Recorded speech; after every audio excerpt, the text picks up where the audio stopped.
ಗರಿಗಳ ಭಾಗವಾದ ಆರಾಧನೆಯ ಆರಂಭ ತಂದೆ ಕುಮಾರ ಪವಿತ್ರಾತ್ಮನ ನಾಮದಲ್ಲಿ ಆರಂಭಿಸಿದೆ. 89ನೇ ಸಂಗೀತ.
ಶುದ್ಧೀಕರಣಕ್ಕೋಸ್ಕರವಾಗಿ ಪ್ರವೇಶ ಮಾಡಿದ್ದೇವೆ. ನಮ್ಮ ಸಭೆಯ ಬಾಂಧವೇ, ನಮ್ಮ ಮನಸ್ಸು, ನಮ್ಮ ಕುಟುಂಬದೊಳಗೆ ಪ್ರವೇಶ ಮಾಡಿ ನಮ್ಮ ಆಂತರಿಕಗಳು, ನಮ್ಮ ಬಾಹ್ಯಾಚಾರ ಎಲ್ಲ ಕೃತ್ಯಗಳನ್ನು ಶುರು ಮಾಡಿ ನಮ್ಮ ಮಾರ್ಗದಲ್ಲಿ ನಡೆಯುವುದಕ್ಕೆ ಈ ಆರಾಧನೆಯನ್ನು ಬಲಪಡಿಸಿ ನಮ್ಮ ಜೀವಿತವನ್ನು ರೂಪಿಸಿ ಘನವು ಮಾನವನ್ನು ನಿನಗೊಬ್ಬನಿಗೆ ಸಲ್ಲಿಸುತ್ತಾ ಯೇಸುವಿನ ನಾಮದಲ್ಲಿ ಪ್ರಾರ್ಥನೆಯನ್ನು ಬೇಡುತ್ತೇವೆ. 89ನೇ ಸಂಗೀತ. ಮಹಾಸಮೂಹ ಗೀತಕ್ಕೆ ದಿನಾಲು ಕೂಡಿ ಬರುತ್ತೇವೆ. ಇದೇ ಆಶ್ಚರ್ಯ ಜನರು ಇಷ್ಟಾಗಿ ಗುಂಪು ಕೂಡಿತು.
123 ಅನುಸರಿಸೋಣ.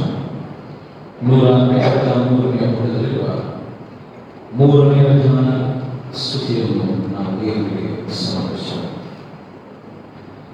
ಕೃತಜ್ಞತಾಸ್ತುತಿಯೊಡನೆಯ ನಮ್ಮ ಮಂದಿರ ದ್ವಾರಗಳಿಗೂ ಕೀರ್ತನೆಯೊಡನೆಯ ನನ್ನ ಅಂಗಳಗಳಿಗೂ ಬನ್ನಿ. ಆಗ ಉಪಕಾರ ಸ್ಮರಿಸಿ ಆ ನಾಮವನ್ನು ಕೊಂಡಾಡಿ.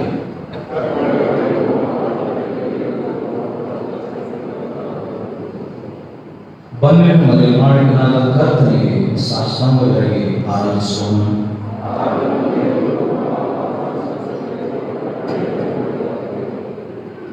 ಕರ್ತನ ಪರ್ವತವನ್ನು ಹತ್ತತಕ್ಕವನು ಯಾರು? ಆತನ ಪವಿತ್ರ ಸ್ಥಾನದಲ್ಲಿರುವುದಕ್ಕೆ ಎಂಥವನು ಯೋಗ್ಯನು?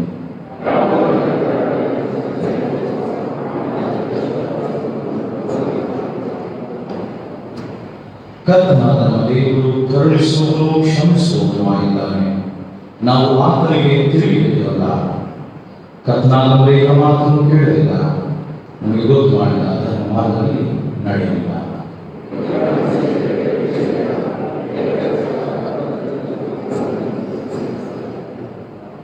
ಯೇಸುವಿನಿಂದಲೂ ಎಲ್ಲ ಕಷ್ಟಪಡುವವರೇ ಹೊರತುವರೇ ನೀವೆಲ್ಲರೂ ನನ್ನ ಬಳಿಗೆ ಬಂದರೆ ನಾನು ನಿಮಗೆ ವಿಶ್ರಾಂತಿ ಕೊಡುವೆನು.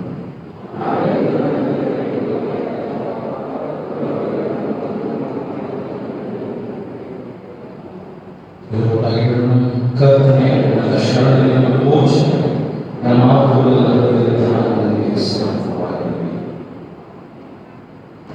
ಕರ್ತನಿಗೆ ಪ್ರೀತಿಸುವವರೇ, ಯೇಸು ಸ್ವಾಮಿಯನ್ನು ನಾವು ನಮ್ಮ ಹೃದಯದೊಳಗೆ ಬರಮಾಡಿಕೊಳ್ಳುವುದಕ್ಕೆ, ಆತನ ನಮ್ಮ ಬದುಕಲ್ಲಿ ಅಂಗೀಕರಿಸಿಕೊಳ್ಳುವುದಕ್ಕೆ ನಾವು ಹಿಂಜರಿಯಬೇಡ. ನಮ್ಮ ಪಾಪ ಅಪರಾಧಗಳು, ನಮ್ಮ ದ್ರೋಹಗಳು, ಇಹಲೋಕದ ಎಲ್ಲ ದೇವರ ವಿರುದ್ಧವಾಗಿ ಮಾಡಿರುವಂಥ ತಪ್ಪು ಅಪರಾಧಗಳನ್ನು ನೆನಪಿಗೆ ತಂದುಕೊಂಡು ನಾವು ಮೊಣಕಾಗಬೇಕು. ಮೌನವಾಗಿ ಎಲ್ಲ ತಪ್ಪು ಅಪರಾಧಗಳನ್ನು ದೇವರ ಮುಂದೆ ಕ್ಷಮೆಯಾಚಿಸೋಣ.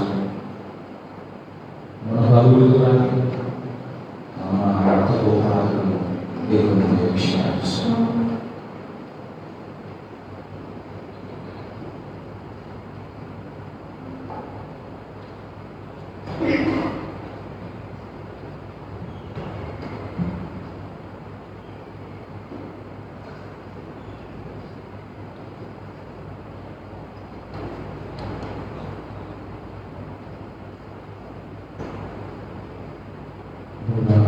ಎರಡನೇ ಸಂಗೀತ ಮೊದಲ ಶರಣವನ್ನು ಕೈಯಲ್ಲಿ ಓದುವುದರಲ್ಲಿ ಪ್ರಾರ್ಥನಾ ಪೂರ್ವಕವಾಗಿ ಆದ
ಪಾಪದಕ್ಕೆ ಪ್ರಾರ್ಥನೆಯನ್ನು ನಗರವಾಗಿ ಇಡೋಣ.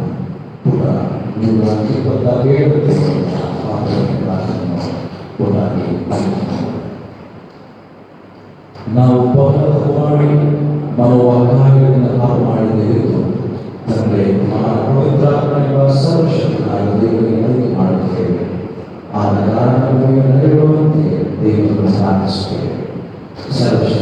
ದೇವರೇ, ನಮಗೆ ಸಂಬಂಧಿಸಿದ ನಮ್ಮ ಪಾಪಗಳನ್ನು ಕ್ಷಮಿಸಿ, ಎಲ್ಲ ಅಭಿವೃದ್ಧಿಯಿಂದ ನಮ್ಮನ್ನು ಬಿಡಿಸು, ಎಲ್ಲ ಸಾಧನೆಗಳನ್ನು ನೆರವೇರಿಸಿ ಬಲಪಡಿಸಿ, ನಿತ್ಯ ಜೀವನಕ್ಕೆ ಸೇರಿಸು. ನಮ್ಮ ಕರ್ತನಾದ ಯೇಸು ಕ್ರಿಸ್ತನ ನಾಮದಲ್ಲಿ ನಾವು ಬೇಡಿಕೊಳ್ಳುತ್ತೇವೆ.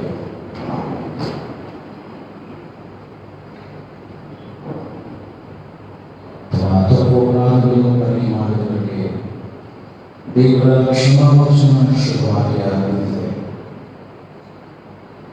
ದೇವರೇ ಸದಾ ಕರುಣೆ ತೋರಿಸುವುದು, ಕ್ಷಮಿಸುವುದು ನಿನ್ನ ಸ್ವಭಾವವೇ ಆಗಿದೆ. ನಮ್ಮ ಒಳಬಿಂದಗಳನ್ನು ಲಾಲಿಸಿ ನಮ್ಮ ಪಾಪಗಳ ಸಂಬೋಧನೆಯಿಂದ ನಾವು ಬಂಧಿತರಾಗಿದ್ದು, ಕರುಣಾ ಸಾಗರನಾದ ನೀನು ನಮ್ಮ ಮಧ್ಯಸ್ಥನು ಸಹಾಯಕನೂ ಆಗಿರುವ ಯೇಸು ಕ್ರಿಸ್ತನ ಘನಕ್ಕಾಗಿ ನಮ್ಮನ್ನು ಬಿಡುಗಡೆ ಮಾಡಬೇಕೆಂದು ನೀನು ಬೇಡಿಕೊಳ್ಳುತ್ತೇವೆ.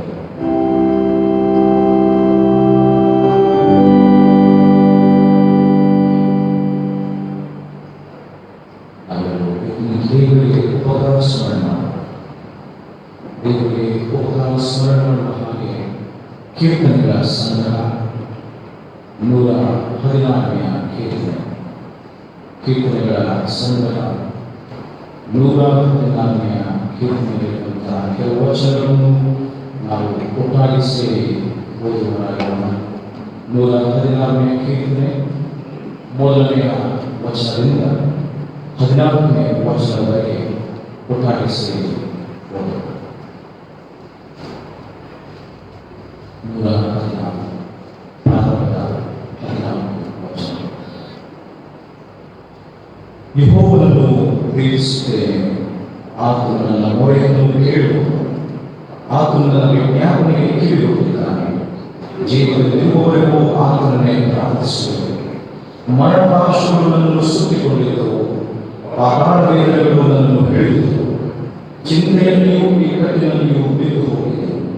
ಆ ಯೆಹೋವನ ಹೆಸರು ಹೇಳಿ, ಯೆಹೋವನೇ ಕರುಣೆ ಮಾಡಿ ನನ್ನ ಪ್ರಾಣವನ್ನು ರಕ್ಷಿಸುವುದರಿಂದ ಪ್ರಾರ್ಥಿಸಿದನು. ಯೆಹೋವನು ಕೃಪಾಳುವು ನೀತಿವಂತನೂ ಆಗಿದ್ದಾನೆ, ನಮ್ಮ ದೇವರು ಕನಿಕರವುಳ್ಳವನು. ಯೆಹೋವನು ಸಾಧ್ಯಗಳನ್ನು ಕಾಪಾಡುವನು, ಕುಗ್ಗಿದವರಾದ ನನ್ನನ್ನು ರಕ್ಷಿಸಿದನು. ನನ್ನ ಮನವಿನಿಂದ ವಿಶ್ರಾಂತಿಯಲ್ಲಿದ್ದೆನು.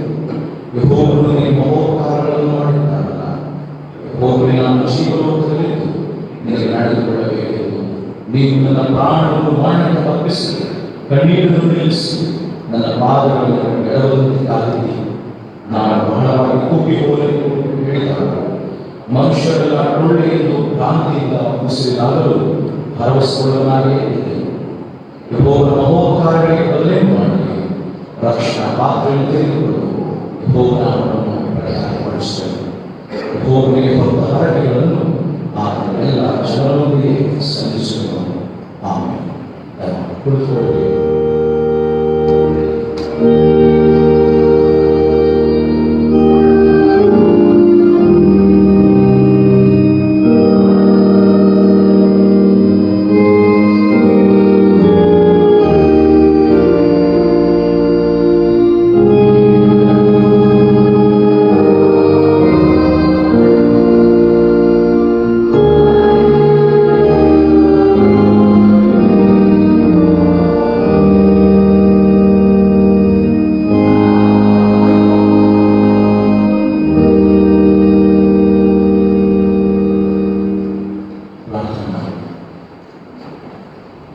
ಕೃಪಾಸಂಗೆ ನಮ್ಮೆಲ್ಲ ಒಳ್ಳೆಯ ದೇವರಿಗೆ ನಮಗೆ ಸ್ತೋತ್ರವಾಗಲಿ. ಈ ಉದಯದ ಕಾಲದಲ್ಲಿ ನಿನ್ನನ್ನು ಆರಾಧಿಸಲು, ಘನಪಡಿಸಲು, ನಿನ್ನ ದರ್ಶನವನ್ನು ಅಪೇಕ್ಷಿಸುತ್ತಿರುವಂಥ ನಮಗೆ ನಮ್ಮೆಲ್ಲರನ್ನು ಒಟ್ಟಾಗಿ ಕರೆತಂದಕ್ಕೋಸ್ಕರವಾಗಿ ನಿಮಗೆ ಸ್ತೋತ್ರ ಮಾಡುತ್ತೇವೆ. ಹಲವು ನಿರ್ಬಂಧಗಳು, ಹಲವು ರೀತಿಯಾದಂಥ ನಿಯಮಗಳು ಈ ಕೊರೋನಾದ ಪರಿಸ್ಥಿತಿಯಾಗಲೂ ಸಹ ಸಹೋದರರು ಸಹೋದರಿಯರುವುದಾಗಿದ್ದಷ್ಟು ಒಳ್ಳೆಯದು ಅನುವಾದವಾಗಿ ಮಕ್ಕಳನ್ನು ಹೇಳಿದಂತೆ ಒಟ್ಟಾಗಿ ಸೇರಿ ಬಂದು ಸಮುದಾಯವಾಗಿ ಸಭೆಯಾಗಿ ನಿನ್ನ ಸಂಪರ್ಕ ಜನರಾಗಿ ನಾವು ಮಾಡ್ತಿರ್ತಕ್ಕಂಥ ಯಾರಿಗೋಸ್ಕರವಾಗಿ ನಿಮಗೆ ಸ್ತೋತ್ರ ಮಾಡ್ತಾರೆ. ಕೊಟ್ಟಂತ ಈ ಅವಕಾಶಕ್ಕೋಸ್ಕರವಾಗಿ ನಿಮಗೆ ಮಹಿಮೆ ಆಗಲಿ. ಯುಗಯುಗಾಂತರಗಳಲ್ಲಿ ನಾಮಕ್ಕೆ ಕೀರ್ತಿಯು ಘನಮಾನವು ನಿರ್ಮಿಸುವ ನಿನ್ನ ಪ್ರಸನ್ನತೆ, ನಿನ್ನ ಸಾನ್ನಿಧ್ಯದ ಅನುಭವ ನಮಗೀಗ ಈ ಆಲಯದಲ್ಲಿ ದಯಪಾಲಿಸುವ ನಿನ್ನ ಶುಭವೂ ಕೃಪೆಯು ನಮ್ಮನ್ನು ಬಹಳಷ್ಟು ಮಾಡಿ ಘನವು ಮಾನು ಮಹಿಮೆಯನ್ನು ನಿನಗೊಬ್ಬರಿಗೆ ಸಲ್ಲಿಸುತ್ತಾ ಈ ಆರಾಧನೆ ಮುಖಾಂತರ ನಮ್ಮ ಜೀವನವನ್ನು ರೂಪಿಸಿ ವಾಕ್ಯದ ಮೂಲಕವಾಗಿ ನಮ್ಮ ಹೃದಯದ ಕಂಡುಕೊಳ್ಳುತ್ತಾರೆ. ನಿನ್ನ ಮಾರ್ಗದಲ್ಲಿ ನಿನಗೋಸ್ಕರವಾಗಿ ಮಾತ್ರ ನಾವು ಜೀವಿಸಿ ಸದಾ ಸಿದ್ಧನಾಗಿ ಬದ್ಧರಾಗಿ ಸಮರ್ಥ ಭಾವನೆಯೊಂದಿಗೆ ನಾನು ಬದುಕಲು ಸಹಾಯವನ್ನು ನಮ್ಮ ಮೂಲಕವಾಗಿ ದಯಪಾಲಿಸುವುದಕ್ಕಾಗಿ ಯೇಸು ಸ್ವಾಮಿಯ ನಾಮದಲ್ಲಿ ಪ್ರಾರ್ಥನೆ ಬೇಡುತ್ತೇವೆ. ಈ ದಿನಕ್ಕೆ ನೇಮಕವಾದ ಮೊದಲನೆಯ ಭಾಗ ಹಲವನ್ನು ನಮಸ್ಕಾರ.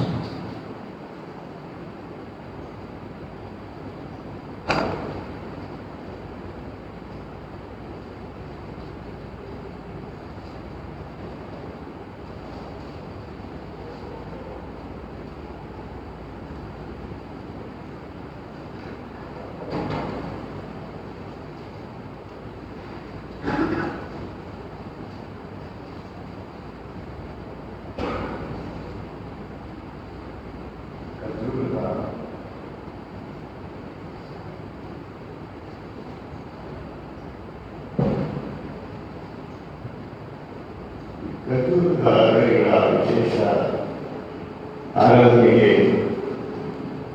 ನೇಮಕವಾದಂಥ ವೇಳೆ ಹಾಗೂ ಹಳೆಯ ಒಡಂಬಡಿಕೆ ಗ್ರಂಥದಲ್ಲಿ ಯೆಶಾಯನ ಪ್ರವಚನ ಗ್ರಂಥ 56ನೇ ಅಧ್ಯಾಯ ಮೊದಲಿಂದ 5 ವಚನಗಳು.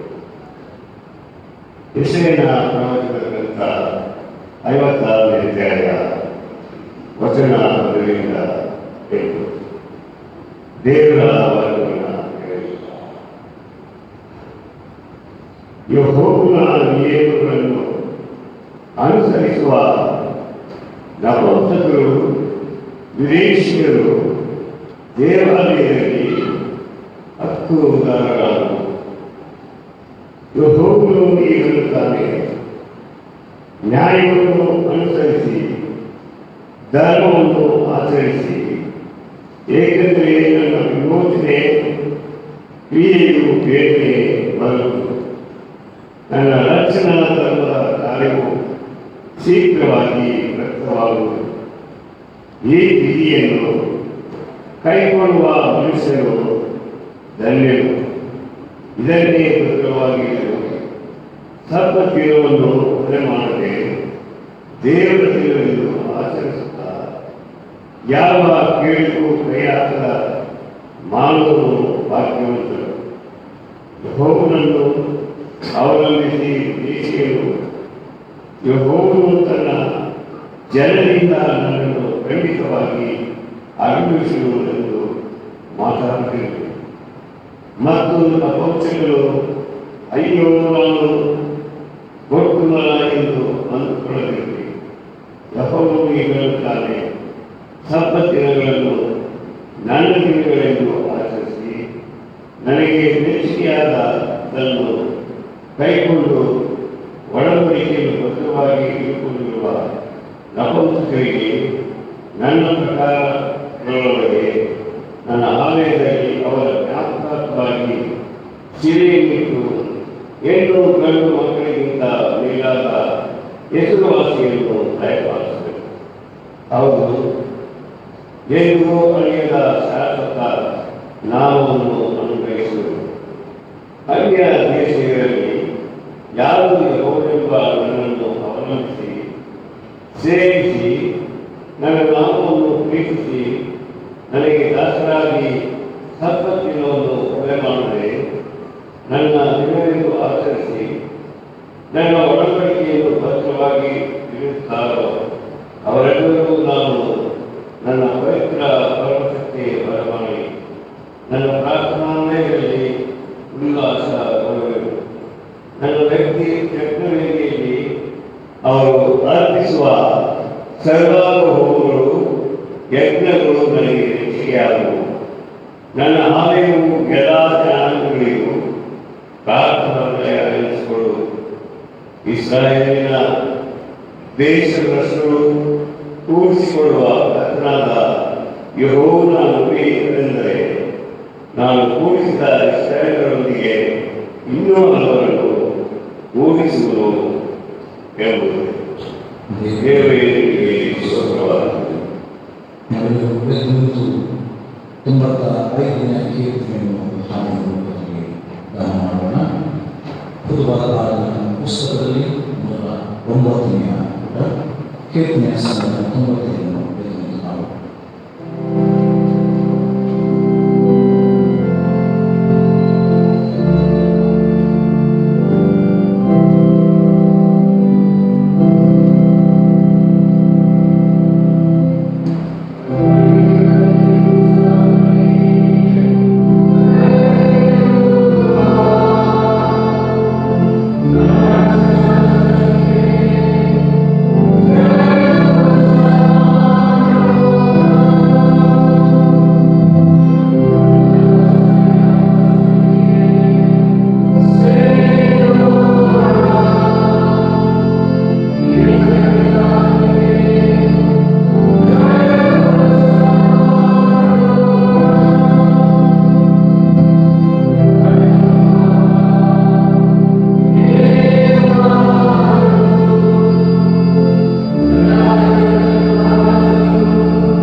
ಪತ್ನಿಗೆ ಪಾರಾಯಣ ಪೌಲನು ಬರೆದಂತ ಮೊದಲನೆಯ ಪತ್ರಿಕೆ, ಪೌಲನು 1ನೇ ಕೊರಿಂಥದವರಿಗೆ ಬರೆದ ಪತ್ರಿಕೆ.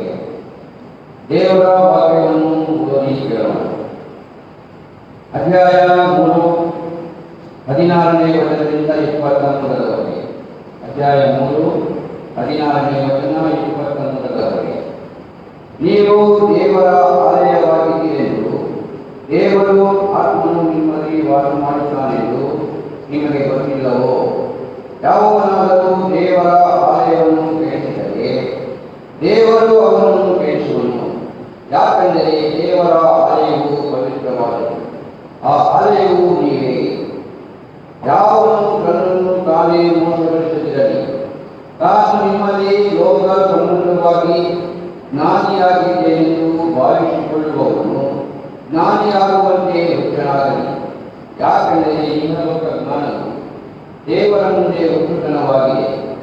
ಆತನು ಜ್ಞಾನಿಗಳನ್ನು ಅವರ ತಂತ್ರಗಳಿಗೆ ಹಿಡಿಕೊಳ್ಳುತ್ತಾನೆಂತಲೂ ಜ್ಞಾನಿಗಳ ಯೋಜನೆಗಳು ನಿಷ್ಫಲವಾದವುಗಳೆಂದು ಕರ್ತನು ಹಿಡಿಕೊಳ್ಳುತ್ತಾನೆಂತಲೂ ಪ್ರಜೆಯಲ್ಲ. ಆದ ಕಾರಣ ಮನುಷ್ಯ ಮಾತ್ರದವರ ವಿಷಯದಲ್ಲಿ ಯಾರೂ ವಿಫಲಿರಲಿ. ಯಾಕೆಂದರೆ ಸಮಸ್ತವೂ ನಿಮ್ಮನ್ನು ಪೌಲನಾಗಲಿ ಅಪೊಲ್ಲೋಸನಾಗಲಿ ಕೇಫನಾಗಲಿ ಲೋಕವಾಗಲಿ ಜೀವವಾಗಲಿ ಮರಣವಾಗಲಿ ಈಗಿನ ಸಂಗತಿಗಳಾಗಲಿ ಮುಂದಿನ ಸಂಗತಿಗಳಾಗಲಿ ಸಮಸ್ತವೂ ನಿಮ್ಮಲ್ಲಿ. ನೀವಂತೂ ಕ್ರಿಸ್ತನವರು, ಕ್ರಿಸ್ತನು ದೇವರವರು ಎಂಬುದೇ. ದೇವರೇ ವರ್ಷವಾಗಲಿ.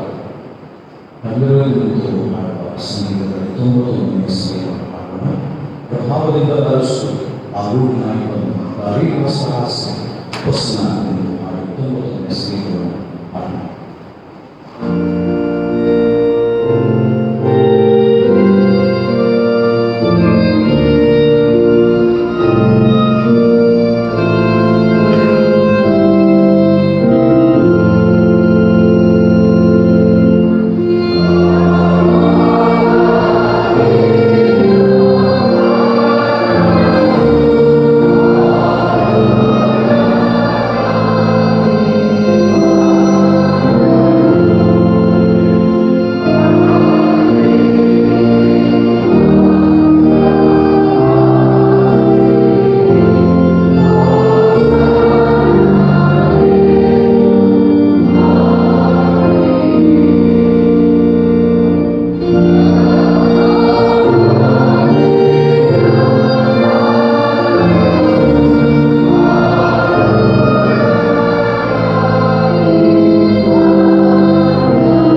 ಖರ್ಚುಗಳಿಗೆ ಭಾನುವಾರದ 3ನೇ ಹಾಗೂ ಹೊಸ ಒಡಂಬಡಿಕೆಯಲ್ಲಿ ಮತ್ತಾಯನ ಸುವಾರ್ತೆ 21ನೇ ಅಧ್ಯಾಯ ಪ್ರಾರಂಭದಿಂದ 1ನೇ ವಚನ.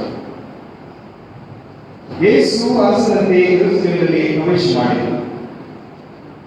ಅವರು ಯೆರೂಸಲೇಮಿಗೆ ಸಮೀಪಿಸಿ ಎಣ್ಣೆ ಮರಗಳ ಗುಡ್ಡದ ಬಳಿಯಲ್ಲಿರುವ ಬೇಸಿಗೆಗೂ ಬಂದಾಗ ಯೇಸು 2 ಶಿಷ್ಯರನ್ನು ಕರೆದು, ನೀವೆದುರಿಗಿರುವ ಹಳ್ಳಿಗೆ ಹೋಗಿರಿ, ಹೋದ ಕೂಡಲೇ ಅಲ್ಲಿ ಕಟ್ಟಿರುವ ಕತ್ತೆಯನ್ನು ಅದರ ಕೂಡ ಇರುವ ಮರಿಯನ್ನು ಕಾಣುವಿರಿ.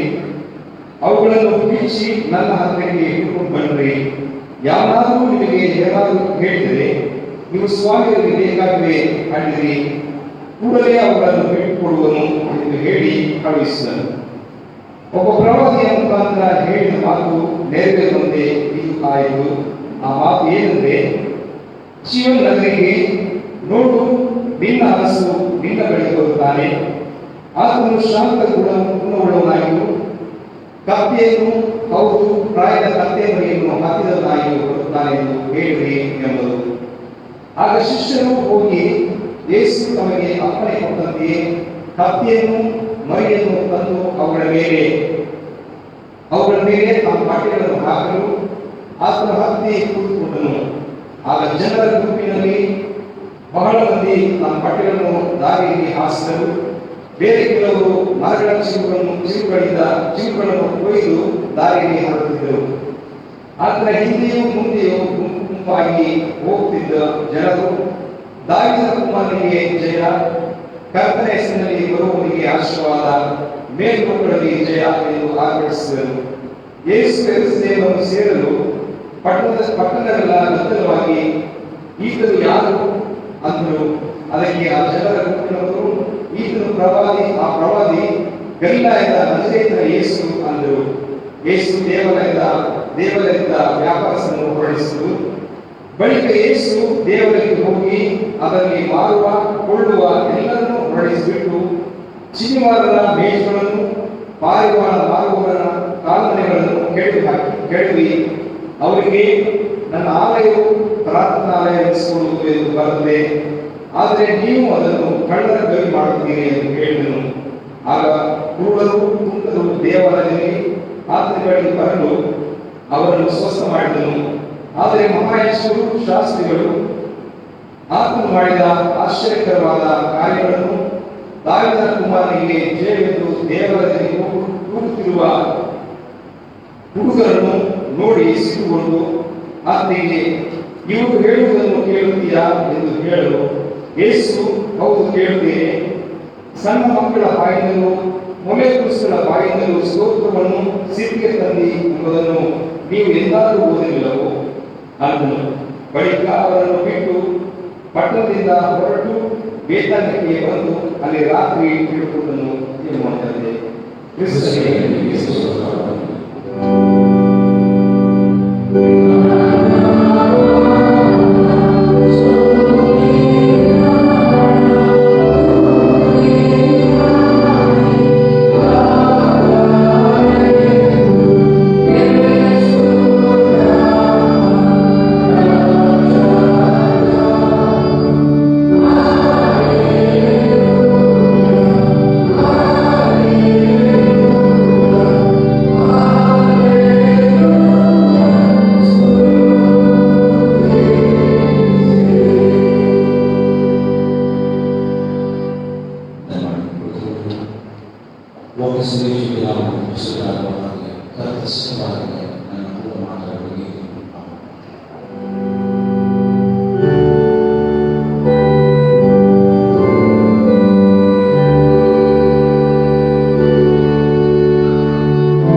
ಪ್ರಾರ್ಥನೆ ಮಾಡೋಣ. ಪರಿಶುದ್ಧನಾದ ನಮ್ಮ ಕ್ರಿಸ್ತೇಸುವಿನಲ್ಲಿ ತಂದೆಯಾಗಿ, ನಿನ್ನ ಪರಿಶುದ್ಧ ವಾಕ್ಯದ ಧ್ಯಾನದಲ್ಲಿ ನಾವು ಇರುವಾಗ ನಿನ್ನ ವಾಕ್ಯದ ದರ್ಶನ ಮಾಡಾಗಲಿ. ಅಂದು ಮೋಕ್ಷದ ದರ್ಶನ, ಪ್ರವಾದಿಗಳಿಗಾದ ದರ್ಶನ, ಕ್ರಿಸ್ತನಿಗಾದ ದರ್ಶನ, ಶಿಷ್ಯರಿಗೆ ಅಪೊಸ್ತಲರಿಗಾದ ದರ್ಶನ ನಾವು ನಾವಿರುತ್ತೇವೆ. ಅಂದು ಅವರು ಪಡೆದಂತಹ ದರ್ಶನ ಮೂಲಕವಾಗಿ ಜೀವನದ ಭವಿಷ್ಯದ ಬದಲಾದಂತೆ ನಮ್ಮ ಬದುಕು, ನಮ್ಮ ಜೀವನ ಪರಿವರ್ತನೆ ಬದಲಾವಣೆಯನ್ನು ನೀವು ಇಚ್ಛಿಸುವಂತಹ ರೀತಿಯಲ್ಲಿ ನಾವು ಬದುಕುವುದಕ್ಕೆ ಸಹಾಯ. ನಮ್ಮ ಪ್ರಾರ್ಥನೆಯನ್ನು, ನಮ್ಮ ವಾಕ್ಯದ ಧ್ಯಾನವನ್ನು, ನಮ್ಮ ಬದುಕನ್ನು ನಿಜವಾದ ಸಮರ್ಪಣೆ ಮಾಡಿ ಯೇಸುವಿನ ಮೂಲಕವಾಗಿ ಪ್ರಾರ್ಥನೆ ಬೆಳೆಯುತ್ತೇವೆ.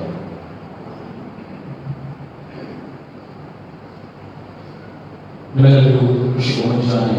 ಯೇಸು ಸ್ವಾಮಿಯ ಸಮಗ್ರ ನಾಮದಲ್ಲಿ ಮನಃಶಾಂತಿಯು, ನೆಮ್ಮದಿಯು ಸದಾ ನೆಲೆಸುತ್ತದೆ.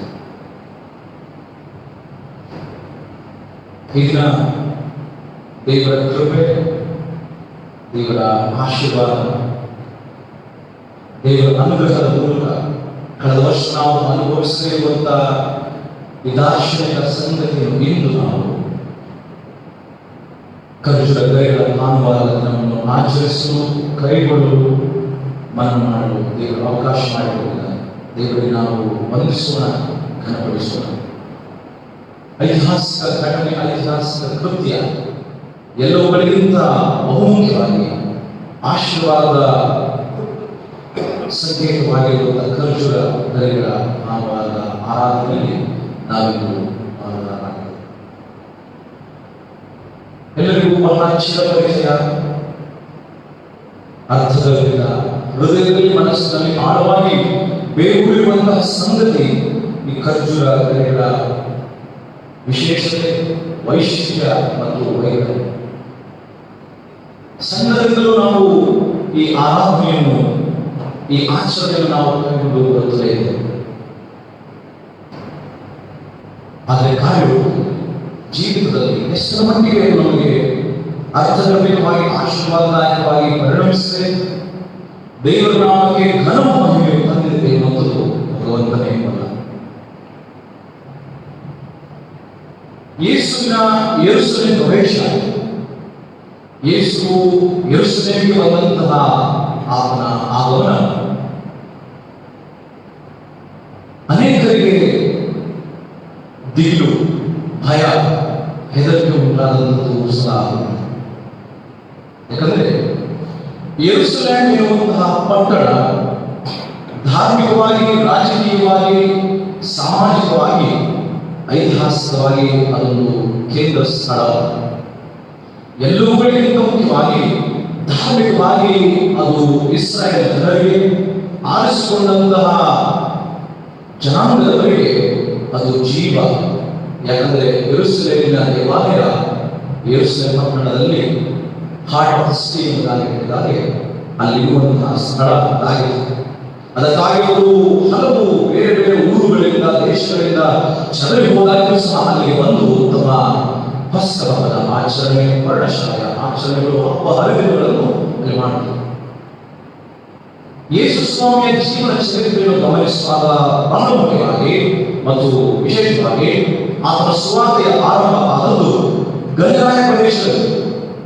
ಆತನು ಮೊದಲು ಗಲಿಲಾಯ ಪ್ರದೇಶದಲ್ಲಿ ತನ್ನ ಸುವಾರ್ತೆಯನ್ನು, ದೇವರ ರಾಜ್ಯದ ಕಾರ್ಯವನ್ನು ಪ್ರಾರಂಭಿಸಿ, ತದನಂತರದಲ್ಲಿ ಯೆರೂಸಲೇಮಿನ ಹೊರಗಿರುವಂತಹ ಸಮಾರ್ಯ, ತೂರ್, ಸೀದೋನ್ ಮತ್ತು ಯೂದಾಯ ಸೀಮೆಗಳಲ್ಲಿ ಮತ್ತು ಹಲವು ಪ್ರದೇಶಗಳಲ್ಲಿ ತನ್ನ ಸುವಾರ್ಥ ಕಾರ್ಯವನ್ನು, ದೇವರ ರಾಜ್ಯದ ಸುವಾರ್ತೆಯನ್ನು, ದೇವರ ರಾಜ್ಯದ ಸ್ಥಾಪನೆಯನ್ನು ಮಾಡುತ್ತಾನೆ. ತದನಂತರದಲ್ಲಿ ಅಂತಿಮವಾಗಿ ತನ್ನ ಅಂತಿಮ ದಿನಗಳನ್ನು, ಅಂತಿಮ ಕ್ಷಣಗಳನ್ನು ಮತ್ತು ಅಂತ್ಯದ ಎಲ್ಲ ಸಮಯವನ್ನು ಯೆರೂಸಲೇಮ್ ಪಟ್ಟಣದಲ್ಲಿ ಕಳೆಯುತ್ತಾನೆ. ಆದರೆ ಆತನ ಆರಂಭ ಯೆರೂಸಲೇಮಿನ ಹೊರಗಿತ್ತು, ಅಂತ್ಯ ಯೆರೂಸಲೇಮಿನ ಒಳಗಿತ್ತು. ಉದ್ದೇಶ ಯೇಸುವಿನ ಸ್ವಾರ್ಥ ಸಾರೋಣ ಮತ್ತು ದೇವರಾಜ್ಯದ ಸ್ಥಾಪನೆ ಮುಖ್ಯವಾಗಿ ಶುದ್ಧೀಕರಣದ ಸಂಕೇತ. ಮಾನವರು ಮತ್ತು ಸಾಮಾಜಿಕ ರಾಜಕೀಯ ಕ್ಷೇತ್ರದಲ್ಲಿರುವಂತಹ ಎಲ್ಲ ಸಂಗತಿಗಳನ್ನು ಶುದ್ಧ ಮಾಡಿ ದೇವರ ಇಚ್ಛೆಗೆ, ದೇವರ ಚಿತ್ತಕ್ಕನುಸಾರವಾಗಿ ಎಲ್ಲ ಕೇಂದ್ರಗಳನ್ನು ಬದಲಾಯಿಸುವಂತಹ, ಪರಿವರ್ತನೆ ಮಾಡುವಂತಹ ಮತ್ತು ಪರಿವರ್ತಿಸುವಂತಹ ಸುವಾರ್ಥ ಪ್ರಸನ್ನ ಕಾರ್ಯ ಯೇಸು ಸ್ವಾಮಿಯರಾಗಿದೆ. ಮೊದಲಾದ ಹೊರೆ ಮಾಡಿದ್ರೆ ಅಂತ್ಯದಲ್ಲಿ ಇನ್ನೇನು ಕೆಲವು ದಿವಸಗಳಲ್ಲಿ, 1, 2, 3, 4 ದಿವಸಗಳಲ್ಲಿ ಸಾಯುವ ಮುನ್ನ ಯೆರೂಸಲೇಮಿನೊಳಗೆ ಪ್ರವೇಶ ಮಾಡಿ ಅಲ್ಲಿರುವಂತಹ ಧಾರ್ಮಿಕ ಕೇಂದ್ರದ ಶುದ್ಧೀಕರಣವನ್ನು ಮಾಡಬೇಕಾಗಿದೆ. ಆತನು ಬರುವಂತಹ ಸನ್ನಿವೇಶ ಎಲ್ಲರಿಗೂ ಗೊತ್ತು. ಆತನು ಅರಸನಲ್ಲಿ ಪ್ರವೇಶ ಮಾಡಿದ ಎಂಬುದಾಗಿ ಲೋಕವನ್ನು ಗಮನಿಸಿ ಮತ್ತಾಯ ಸುವಾರ್ತೆ 21ನೇ ಅಧ್ಯಾಯ 5ನೇ ವಚನದಲ್ಲಿ ಹೇಳ್ತದೆ. ಇಲ್ಲಿರುವಂತಹ ಮಾತು 5ನೇ ವಚನದಲ್ಲಿರುವಂತಹ ಮಾತು ಜಗತ್ತಿನ ಪ್ರವಾದನೆಯ ಗ್ರಂಥದಲ್ಲಿ ತಿಳಿಸುವಂತಹ ಮಾತಾಗಿರುತ್ತದೆ. ಇದು ಚೀಯೋನ್ ನಗರಿಗೆ ನೋಡುವಿನ ಅರಸು ನಿನ್ನ ಬಳಿಗೆ ಬರುತ್ತಾನೆ. ಯೇಸುವಿನ ಪ್ರವೇಶ, ಐತಿಹಾಸಿಕ ಪ್ರವೇಶ ಅಥವಾ ಈ ಪ್ರವೇಶವು ಆಗಮನವು ಅರಸಂತೆ ಬರುತ್ತಾನೆ. ಅರಸು ಬರಬೇಕಾದ್ರೆ ಆಲೋಚನೆ ಮಾಡಿಕೊಳ್ಳ್ರಿ, ಕಲ್ಪನೆ ಮಾಡಿಕೊಳ್ಳ್ರಿ. ನಿಮ್ಮ ಮನಸ್ಸಿನಲ್ಲಿ ಅರಸು ಹೇಗೆ ಬರ್ತಾನೆ? ರಥಗಳೊಳಗೆ ಬರ್ತಾನೆ, ಕುದುರೆಗಳಿರ್ತವೆ, ಸೈನಿಕರು, ಭಟರು ಆತನ ಹಿಂದೆ ಮುಂದೆ ಎಸ್ಕಾರ್ಟ್ ಮಾಡುವುದಕ್ಕೋಸ್ಕರವಾಗಿ ಆತನ ಅರಸನ ಆಸ್ಥಾನದಲ್ಲಿ ಒಂದು ಮಂತ್ರಿಗಳು ಹಲವು ಜನರಿರುತ್ತಾರೆ. ಇಲ್ಲಿ ನನ್ನ ನಿಮ್ಮೆಲ್ಲರ ಅರಸು ಬರುವಂತಹ ಸನ್ನಿವೇಶವನ್ನು ಗಮನಿಸುವಾಗ ಯಾವ ಮೇಲೆ ಬರ್ತಾನೆ? ಅರಸು ಕತ್ತೆಯ ಮೇಲೆ ಬರ್ತಾನೆ. ಕತ್ತೆಯನ್ನು ಹೋಗುದು ಪ್ರಾಯದ ಕತ್ತೆ ಮೇಲೆ ಹೊಂದಿದವನಾಗಿಯೂ ಬರುತ್ತಾನೆ. ಇಡೀ ಪ್ರಪಂಚವನ್ನು, ಆರಾಧನಾ ಕೇಂದ್ರವನ್ನು, ರಾಜಕೀಯ ಕ್ಷೇತ್ರವನ್ನು ಶುದ್ಧೀಕರಣ ಮಾಡುವಂತಹ ಅರಸು ಕತ್ತೆ ಮೇಲೆ ಹತ್ತು ಬರ್ತಾರೆ. ನಿಜಕ್ಕೂ ಆರಾಧನಾ ಕೇಂದ್ರದಲ್ಲಿ, ರಾಜಕೀಯ ಕ್ಷೇತ್ರದಲ್ಲಿ ಶುದ್ಧೀಕರಣ ಮಾಡುವಂತಹ ಅರಸು ಹೇಳಿದ್ದಾನೆ. ಅರಮನೆಯಲ್ಲಿ, ಆಸ್ಥಾನದಲ್ಲಿ, ಮಂತ್ರಿಮಂಡಲದೊಡನೆ, ಸೈನಿಕರೊಡನೆ, ಶಾಸ್ತ್ರಿಗಳೊಡನೆ, ಪಂಡಿತರೊಡನೆ, ನ್ಯಾಯಗಳೊಡನೆ ಅವನು ಮಾಡ್ತಾನೆ. ಆಸ್ಥಾನದ ಅಧಿಕಾರವನ್ನು, ಆಡಳಿತವನ್ನು ನಡೆಸ್ತಾನೆ. ನನ್ನ ನಿಮ್ಮೆಲ್ಲರ ರಕ್ಷಕರಾದಂತಹ ಅರಸನಾದ ಯೇಸು ಸ್ವಾಮಿ ಬರುವಂತ ಸನ್ನಿವೇಶ ಹೇಗಿರ್ತಂದ್ರೆ ಕತ್ತೆಯನ್ನು ಹೊಂದಿದವನಾಗಿ ಆಗಲೂ ಸಹ ಅವನು ಅರಸ. ಹಲವು ವರ್ಷಗಳ ಹಿಂದೆ ಭಾರತ ಪಾಕಿಸ್ತಾನದ ನಡುವೆ ಸಂಧಾನದ ವಿಷಯದಲ್ಲಿ ಮಾತುಕತೆಯ ಸಂದರ್ಭದಲ್ಲಿ ಪ್ರಧಾನಿ ಡಾಕ್ಟರ್ ಮನಮೋಹನ್ ಸಿಂಗ್ ಮತ್ತು ಆ ಕಾಲದ ಪ್ರಧಾನಿಗಳೇ ಅಧ್ಯಕ್ಷರುಗಳಾಗಿ ಮಹಿಳೆ ಇವರಿಬ್ಬರು ಭೇಟಿ ಮಾಡಿದಂತ ಸಂದರ್ಭದಲ್ಲಿ ಅವರಿಬ್ಬರ ಭಾವಚಿತ್ರದ ಹಿಂದೆ ಸಾಂಕೇತಿಕವಾಗಿ ಕುದುರೆ ಇತ್ತು. ಕುದುರೆ ಯಾವುದರ ಸಂಕೇತ? ಕುದುರೆ ಯಾವುದರ ಸಂಕೇತ? ಯುದ್ಧ. ಚಿತ್ರದಲ್ಲಿ ತೋರಿಕೊಂಡಂಥದ್ದು ಕುದುರೆ. ಆದರೆ ಮಾತುಗಳಲ್ಲಿ, ಬರವಣಿಗೆಯಲ್ಲಿ, ಪತ್ರಿಕೆಯಲ್ಲಿ ಬರೆಯಲ್ಪಟ್ಟದ್ದು ಸಮಾಧಾನದ ಮಾತುಕತೆ. ಎರಡರಲ್ಲಿಯೂ ಸಹ ವ್ಯತ್ಯಾಸ ಇದೆ. ಆದರೆ ಇಲ್ಲಿ ನನ್ನೆಲ್ಲರ ಅರಸು ಬರುವಂತಹ ಆತನ ಉದ್ದೇಶವು, ಮಾತು, ನಡೆ, ನುಡಿಕ್ರಿಯೆ ಎಲ್ಲವೂ ಸಹ ಸಾಂಕೇತಿಕವಾಗಿ ನಡೆಯುವ ನುಡಿಯುವುದಾಗಲಿ ಯೋಗ್ಯವಾದದ್ದು ಮತ್ತು ನ್ಯಾಯಯುತವಾದದ್ದಾಗಿದೆ. ಯಾಕಂದ್ರೆ ಆತನ ನುಡಿಗಾಗಿ ನೋಡುವಾಗ 5ನೇ ವಚನದ 3ನೇ ಸಾಲಲ್ಲಿ ಹೇಳಿದರೆ ಆತನು ಶಾಂತ ಗುಣವುಳ್ಳವನಾಗಿಯೂ ಎಂಬುದಾಗಿ. ಹಾಗಾದ್ರೆ ಯಾಕೆ ಕತ್ತೆ ಮನೆಗೆ ಹೊಂದಿ ಬರ್ತಾನೆ ಎಂಬುದಾಗಿ ಯೇಸುಸ್ವಾಮಿಯನ್ನು ನಾವು ಗಮನಿಸಿದಾದ್ರೆ, ಅರ್ಥ ಮಾಡಿಕೊಳ್ಳೋದಾದ್ರೆ, ಕತ್ತೆ ಅದೊಂದು ಶ್ರಮಜೀವಿ. ಶ್ರಮ ಪಡುವಂತಹ, ಹೊರೆ ಹೊತ್ತುಕೊಳ್ಳುವಂತಹ, ಭಾರವನ್ನು ಹೊತ್ತುಕೊಳ್ಳುವಂತಹ ಪ್ರಾಣಿ ಅದಾಗಿರುತ್ತದೆ. ತನ್ನ ಯಜಮಾನನಿಗೋಸ್ಕರವಾಗಿ ಸೇವೆ ಮಾಡುವುದಕ್ಕೆ, ಆರಾಗಿ ದಾಸನಾಗಿ ಅದು ಕಾರ್ಯ ಮಾಡುವುದಕ್ಕೆ, ಶ್ರಮ ವಹಿಸಿಕೊಳ್ಳುವುದಕ್ಕೆ, ಕಷ್ಟವನ್ನು ಹೊತ್ತುಕೊಳ್ಳುವುದಕ್ಕೆ, ಅದು ಹೊತ್ತುಕೊಳ್ಳುವಂತಹ ಕಷ್ಟ ಅದರ ನಿಮಿತ್ತವಾಗಿ ಅಲ್ಲ, ಬದಲಾಗಿ ಪರರ ನಿಮಿತ್ತವಾಗಿ ಬೇರೊಬ್ಬರ ಕಷ್ಟವನ್ನು ತನ್ನ ಮೇಲೆ ಹೊತ್ತುಕೊಳ್ಳುವುದು, ಬೇರೊಬ್ಬರ ಭಾರವನ್ನು ತನ್ನ ಮೇಲೆ ಹೊತ್ತುಕೊಳ್ಳುವುದು, ಬೇರೊಬ್ಬರಿಗೋಸ್ಕರವಾಗಿ ತನ್ನ ಜೀವವನ್ನು ಒತ್ತೆಗಿಡುವಂತಹ ಪ್ರಾಣಿ ಕತ್ತೆಯಾಗಿರುತ್ತದೆ. ಅದರಲ್ಲಿ ಹಂಬಲವಿದೆ, ದೀನತೆ, ವಿಧೇಯತೆ ಕೂಡ ಇದೆ. ಹಾಗಾದ್ರೆ ಯೇಸುವಿನ ಈ ಸಾಂಕೇತಿಕ ಕೃತ್ಯ ಕತ್ತೆ ಮೇಲೆ ಹತ್ತಿ ಬರುವಂಥದ್ದು ದೇವರ ಚಿತ್ತವನ್ನು ನಾವು ನೆರವೇರಿಸ್ತೇವೆ, ದೇವರ ಚಿತ್ತಕ್ಕೆ ನಾನು ವಿಧೇಯನಾಗ್ತೇನೆ, ನಾನು ಹಂಬಲದಿಂದಲೂ ಧೈರ್ಯದಿಂದಲೂ ವಿನಯದೊಡನೆ ನಾನು ಶಿಲುಬೆಯ ಮರಣವನ್ನು ಹೊರುವುದಕ್ಕೆ, ಸಕಲ ಜನರ ಪಾಪವನ್ನು ನನ್ನ ಮೇಲೆ ಹೊತ್ತುಕೊಂಡು ಆ ಶಾಪ ಪಾಪ ಎಲ್ಲವುಗಳನ್ನು ನನ್ನ ಮೇಲೆ ಹೊತ್ತುಕೊಂಡು ನಾನು ಎಲ್ಲರ ಪರವಾಗಿ ನಾನು ಶಿಲುಬೆಯಲ್ಲಿ ಪ್ರಾಣವನ್ನು ಕೊಡುತ್ತೇನೆ. ನಾನು ಯುದ್ಧ ಮಾಡುವುದಕ್ಕೆ ಬಂದವನಲ್ಲ, ಬದಲಾಗಿ ದೇವರಾಜನ ಸ್ವಾತಂತ್ರ್ಯವನ್ನು ಸಾರಿ ಸಮಾಧಾನ, ಶಾಂತಿ, ನೆಮ್ಮದಿಯನ್ನು ಸ್ಥಾಪಿಸುವುದಕ್ಕೆ ಬಂದವನು ಎಂಬುದಾಗಿ ಈ ಸಾಂಕೇತಿಕ ಕೃತ್ಯ ಇದರ ರೂಪಕದ ಅರ್ಥವಾಗಿರುತ್ತದೆ. ಆದರೆ ಯೇಸು ಸ್ವಾಮಿ ಬರುವಂತಹ ಸನ್ನಿವೇಶಗಳು ಗಮನಿಸುವಾಗ ಅಲ್ಲಿ ಮುಂದಿನ ವಚನಗಳನ್ನು ನೋಡುವಾಗ ಅಲ್ಲಿ ಕಾಣಬರುವಂಥದ್ದು ಎಂದರೆ 7 ಮತ್ತು 8ನೇ ವಚನದಲ್ಲಿ ಅರಸನಂತೆ ಯೇಸು ಸ್ವಾಮಿ ಕತ್ತೆಯನ್ನು ಹತ್ತಿ ಬರುವಾಗ ಅಲ್ಲಿ ಏನ್ ಮಾಡ್ತಾರೆ, ಬಟ್ಟೆಗಳನ್ನು ಹಾಸ್ತಾರೆ, ಮತ್ತೆ ಖರ್ಜೂರದ ಗರಿಗಳ ಚಿಗುರುಗಳನ್ನು ಹಾಸ್ತಾರೆ. ಇದು ಜಯದ ಸಂಕೇತ. ಒಬ್ಬ ಅರಸ ಎಲ್ಲವೇ ಒಂದು ರಾಜ್ಯ ಯುದ್ಧವನ್ನು ಗೆದ್ದು ತಮ್ಮ ಊರಿನೊಳಗೆ ಅಥವಾ ತನ್ನ ಪ್ರವೇಶದೊಳಗೆ ಅಥವಾ ತನ್ನ ಅರಸ ಆಸ್ಥಾನದೊಳಗೆ ಮುಖ್ಯ ಕೇಂದ್ರದೊಳಗೆ ಬರುವಾಗ ಜನರು ಆರ್ಭಟಿಸಿ ಕೂಗಿ ಜಯಘೋಷ ಮಾಡಿ ಅರಸನ ಸೈನ್ಯವನ್ನು ಬರಮಾಡಿಕೊಳ್ಳುವಂತಹ ಸನ್ನಿವೇಶ. ತಮ್ಮ ಬಟ್ಟೆಗಳನ್ನು ಹಾಸುವಂಥದ್ದು, ಖರ್ಜೂರದ ಗರಿಗಳ ಚಿಗುರುಗಳನ್ನು ಹರಡುವಂಥದ್ದು, ಅದು ಅರಸರನ್ನು ಆಹ್ವಾನಿಸಿ ಕೊಂಡಾಡಿ ವಂದಿಸಿ ಸ್ವೀಕರಿಸುವಂತಹ ಸುಸ್ವಾಗತ ಮಾಡುವಂತಹ ಸನ್ನಿವೇಶ ಜಯದ ಸಂಕೇತ. ಹಾಗಾದ್ರೆ ಜನರಿಗೆಲ್ಲ ಮಹಾ ಸಂತೋಷ, ಹರ್ಷವನ್ನು ಯಾಕಾಗಿದೆ ಅಂದರೆ ಸಮಾಜದಲ್ಲಿ ಹೊರಗಿದ್ದಂತಹ, ಅಂಚಿನಲ್ಲಿದ್ದಂತಹ, ತಿರಸ್ಕರಿಸಲ್ಪಟ್ಟಂತಹ ಬಡವರ, ನಿರ್ಗತಿಕರ, ನಿರಾಶ್ರಿತರ ಪರವಾಗಿ ಅವರನ್ನು ಕೇಂದ್ರದೊಳಗೆ ಯೆರೂಸಲೇಮ್ ಒಳಗೆ ಪ್ರವೇಶ ಮಾಡುವಂತಹ ಸನ್ನಿವೇಶದಲ್ಲಿ ಜನರು ನಮ್ಮ ಕಷ್ಟಗಳನ್ನು ತೀರಿತು, ನಮಗೊಬ್ಬ ವಿಮೋಚಕ, ನಮಗೊಬ್ಬ ಮೆಸ್ಸಿಯನು ಬಂದಿದ್ದಾನೆ, ನಮ್ಮ ಬಿಡುಗಡೆಯನ್ನು ಕೊಡುವಂತಹ, ನಮ್ಮನ್ನು ರಕ್ಷಿಸುವಂತಹ, ನಮ್ಮ ಪಾಪಗಳಿಂದ ಎಲ್ಲ ವಿಧವಾದಂತಹ ಸಂಕೋಲೆಗಳಿಂದ ನಮ್ಮನ್ನು ಕಾಪಾಡುವವರು ಬಂದಿದ್ದಾನೆ ಎಂಬುದಾಗಿ ಅವರೇನ್ ಮಾಡ್ತಾರೆ, ಅವನ ಅರಸರನ್ನು ಬರಮಾಡಿಕೊಳ್ಳುತ್ತಾರೆ. ಜನರನ್ನು ಅರಸರನ್ನು ಬರಮಾಡಿಕೊಳ್ಳುವಂತಹ ಸನ್ನಿವೇಶ ಆಗಿರುತ್ತದೆ. ಆದರೆ ಅಲ್ಲಿ ಕೂಗುತ್ತಿದ್ದಂತಹ ಜನರ ಧ್ವನಿ, ಅಲ್ಲಿ ಇದ್ದಂತಹ ಜನರ ಸ್ವರವನ್ನು ಕೆಲವರು ಕೇಳಿದಾಗ ಪಟ್ಟಣದಲ್ಲಿ ಏನಾದರೆ ಗದ್ದಲವಾದಾಗ ರಾಜಕೀಯ ಮುಖಂಡರುಗಳಿಗೆ, ಧಾರ್ಮಿಕ ಮುಖಂಡರುಗಳಿಗೆ ಭಯ ಉಂಟಾಗ್ತದೆ, ದಿಗಿಲು ಪಡೆದು. ಯಾಕಂದ್ರೆ 9ನೇ ವರ್ಷದಲ್ಲಿ ದಾವೀದನ ಕುಮಾರನಿಗೆ ಜಯ, ಕರ್ತನ ಹೆಸರಲ್ಲಿ ಬರುವವರಿಗೆ ಆಶೀರ್ವಾದ, ಮೇಲುಗಳಲ್ಲಿ ಜಯ ಎಂಬುದಾಗಿ ಹೇಳುವಾಗ ಸಾಂಕೇತಿಕವಾಗಿ ಅದು ಲೌಕಿಕ ವಿಚಾರದಲ್ಲಿ ಯುದ್ಧದ ಜಯದ ಸಂಕೇತವಾದರೆ ಕ್ರಿಸ್ತನ ವಿಷಯದಲ್ಲಿ, ಯೇಸುವಿನ ವಿಷಯದಲ್ಲಿ, ಯೇಸುವಿನ ಉದ್ದೇಶದಲ್ಲಿ, ದೇವರ ಸಂಕಲ್ಪದಲ್ಲಿ ಇದು ನಿಜವಾದಂತಹ ಕಾರ್ಯ. ದೇವರ ರಾಜ್ಯದ ಸ್ಥಾಪನೆ, ದೇವರ ರಾಜ್ಯದ ಆ ಸಂಸ್ಥಾಪನೆಗೋಸ್ಕರವಾಗಿ ಇಟ್ಟಂತಹ ಹೆಜ್ಜೆಯು ನೆರವೇರಿದೆ ಎಂಬುದಾಗಿ ತೋರಿಸಿಕೊಳ್ಳುತ್ತದೆ. ಆತನು ಯೆರೂಸಲೇಮನ್ನು ಸೇರಲು ಪಟ್ಟಣಗಳ ಗದ್ದಲವಾಗಿ ಈತನು ಯಾರು ಎಂಬುದಾಗಿ ಪ್ರಶ್ನಿಸ್ತಾರೆ. ಆ ಈತನು ಯಾರು ಎಂಬುದಾಗಿ ಪ್ರಶ್ನಿಸುವಂಥದ್ದು ರಾಜಕೀಯ ಮುಖಂಡರುಗಳು, ಧಾರ್ಮಿಕ. ಯಾಕೆ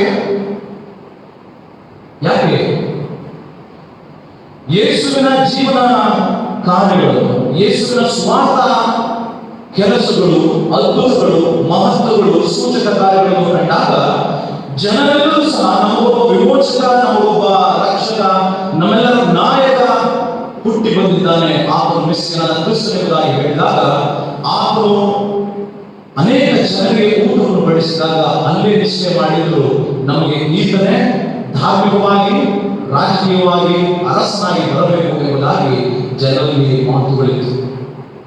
ಅದಕ್ಕಾಗಿ ಯಾವಾಗ ಯೆರೂಸಲೇಮಿನೊಳಗೆ ಯೇಸು ಈ ಎಲ್ಲ ಜನರೊಂದಿಗೆ ಪ್ರವೇಶ ಮಾಡ್ತಾನೆ, ರಾಜಕೀಯವಾಗಿ, ಧಾರ್ಮಿಕವಾಗಿ, ಸಾಮಾಜಿಕವಾಗಿ ಯಾವ ಮುಖಂಡರುಗಳು ಇಂತಹ ಜನರನ್ನು ಸಮಾಜದಿಂದ ಹೊರಗೆ ಮೂಲೆಯಲ್ಲಿ ಬಹಿಷ್ಕರಿಸಿ ಅಥವಾ ಅಂತಹ ಬಡವರಿಗೆ ಯಾವುದೇ ಗಣನೆ ಬಾರದಂತೆ ಅವರನ್ನು ತಿರಸ್ಕಾರ ಮಾಡಿ ವಿಷಯ ಹೊರಪಡಿಸಿ ದೂರದಲ್ಲಿದ್ದರೋ ಅಂತವರೆಲ್ಲ ಇಂದು ಯೆರೂಸಲೇಮಿನೊಂದಿಗೆ, ಯೆರೂಸಲೇಮ್ ಪಟ್ಟಣದಲ್ಲಿ ಯೇಸುವಿನೊಂದಿಗೆ ಜೀವಿಸುವಂತಹ ಸನ್ನಿವೇಶ ಉಂಟಾಗುವುದರಿಂದ ಆಗ ಹೇಳಿದರೆ 11ನೇ ವರ್ಷದಲ್ಲಿ ಅದಕ್ಕೆ ಈ ಜನರ ಗುಂಪಿನ ಮುರುಗೀತನು ಆ ಪ್ರವಾದಿ ಗಲಿಲಾಯದ ನಜರೇತಿನ ಯೇಸು ಅಂತ. ಧಾರ್ಮಿಕ ಮತ್ತು ರಾಜಕೀಯ ಮುಖಂಡರುಗಳಿಗೆ ಕೊಟ್ಟಂತ ಉತ್ತರ ಈತನು ಆ ಪ್ರವಾದಿ ಗಲಿಲಾಯದ ನಜರೇತಿನ ಯೇಸು ಎಂಬುದಾಗಿ ಉತ್ತರಿಸ್ತಾರೆ. ಆಗ ನಿಜಕ್ಕೂ ಅವರಲ್ಲಿ ಭಯ, ದಿಗಿಲು, ಆತಂಕ ಹೆದರಿಕೆ ಉಂಟಾಗ್ತದೆ. ಎಲ್ಲಿ ತಮ್ಮ ಅರಸು ಸ್ಥಾನಕ್ಕೆ, ತಮ್ಮ ನಾಯಕತ್ವದ ಸ್ಥಾನಕ್ಕೆ, ಅಧಿಕಾರಕ್ಕೆ ಧಕ್ಕೆ ಬಂದು ಜನರು ನಮ್ಮನ್ನು ಅಧಿಕಾರದಿಂದ ಕೆಳಗಿಳಿಸ್ತಾರೆ, ನಮ್ಮನ್ನು ಆಡಳಿತ ಕ್ಷೇತ್ರದಿಂದ ನಮ್ಮನ್ನು ಹೊರಗೆ ಹಾಕ್ತಾರೆ ಎನ್ನುವಂತಹ ಸನ್ನಿವೇಶ ಎದುರಾದಾಗ ಅವರು ಭಯಪಡ್ತಾರೆ. ಅದಕ್ಕಾಗಿ ಪಟ್ಟಣವೆಲ್ಲ ಗದ್ದಲವಾಗಿದ್ದು ಅದು ಅನೇಕರಿಗೆ ಭಯ, ದಿಗಿಲು, ಹೆದರಿಕೆ ಉಂಟಾಗುತ್ತದೆ. ಯಾಕೆ ಭಯಪಡಬೇಕು, ಯಾಕೆ ಹೆದರಬೇಕು ಎಂಬುದಾಗಿ ಗಮನಿಸುವಾಗ ರಾಜಕೀಯವಾಗಿ, ಧಾರ್ಮಿಕವಾಗಿ ನ್ಯಾಯ, ನೀತಿ, ಸಂಘ, ಧರ್ಮ ಆಲಯದಲ್ಲೂ ಆಗಲಿ, ಅರಸನ ಆಸ್ಥಾನದಲ್ಲಾಗಲಿ, ಆಡಳಿತದಲ್ಲಾಗಲಿ, ಸಮಾಜದಲ್ಲಾಗಲಿ ಇರಲಿಲ್ಲ. ಯೆರೂಸಲೇಮ್ ಪಟ್ಟಣ ಅದು ಧಾರ್ಮಿಕ ಕೇಂದ್ರವಾಗಿ, ರಾಜಕೀಯ ಕೇಂದ್ರವಾಗಿದ್ದರೂ ಅಲ್ಲಿ ಅನ್ಯಾಯ, ಅಕ್ರಮ, ಭ್ರಷ್ಟಾಚಾರ ಇವುಗಳು ಬಹಳಷ್ಟು 99% ಹೆಚ್ಚಾಗಿದೆ ವಿನಃ ಯಾವ ದೇವರ ಆಲಯದಲ್ಲಿ ದೇವರು ತನ್ನನ್ನು ಆರಾಧಿಸಬೇಕೆಂಬುದಾಗಿ ಹೇಳಿದರೂ ಆ ಆಲಯದಲ್ಲಿ ಜನರನ್ನು ಆರಾಧಿಸುವಂತಹ ಸನ್ನಿವೇಶ. ನನ್ನ ಆಲಯ ಎಲ್ಲ ಜನಾಂಗಗಳಿಗೆ ಪ್ರಾರ್ಥನಾಲಯ ಎನಿಸಿಕೊಂಡರೆ ಅಲ್ಲಿ ಪ್ರಮುಖ ಸ್ಥಾನಮಾನದಲ್ಲಿರುವವರು ಮಾತ್ರ ಅದಕ್ಕೆ ಪ್ರವೇಶಿಸಬೇಕು. ಯಾವ ಬಡವರಿಗೋಸ್ಕರವಾಗಿ, ನಿರ್ಗತಿಗೋಸ್ಕರವಾಗಿ, ನಿರಾಶ್ರಿತರಿಗೋಸ್ಕರವಾಗಿ, ಜನಸಾಮಾನ್ಯರ ಪರವಾಗಿ ನಿಮ್ಮ ಸೇವೆ, ನಿಮ್ಮ ಆಡಳಿತ, ನಿಮ್ಮ ಧಾರ್ಮಿಕ ವಿಷಯಗಳು ಇರಬೇಕೆಂಬುದಾಗಿ ದೇವರು ಆಜ್ಞಾಪಿಸಿದನು, ಅದು ಇರಲಿಲ್ಲ.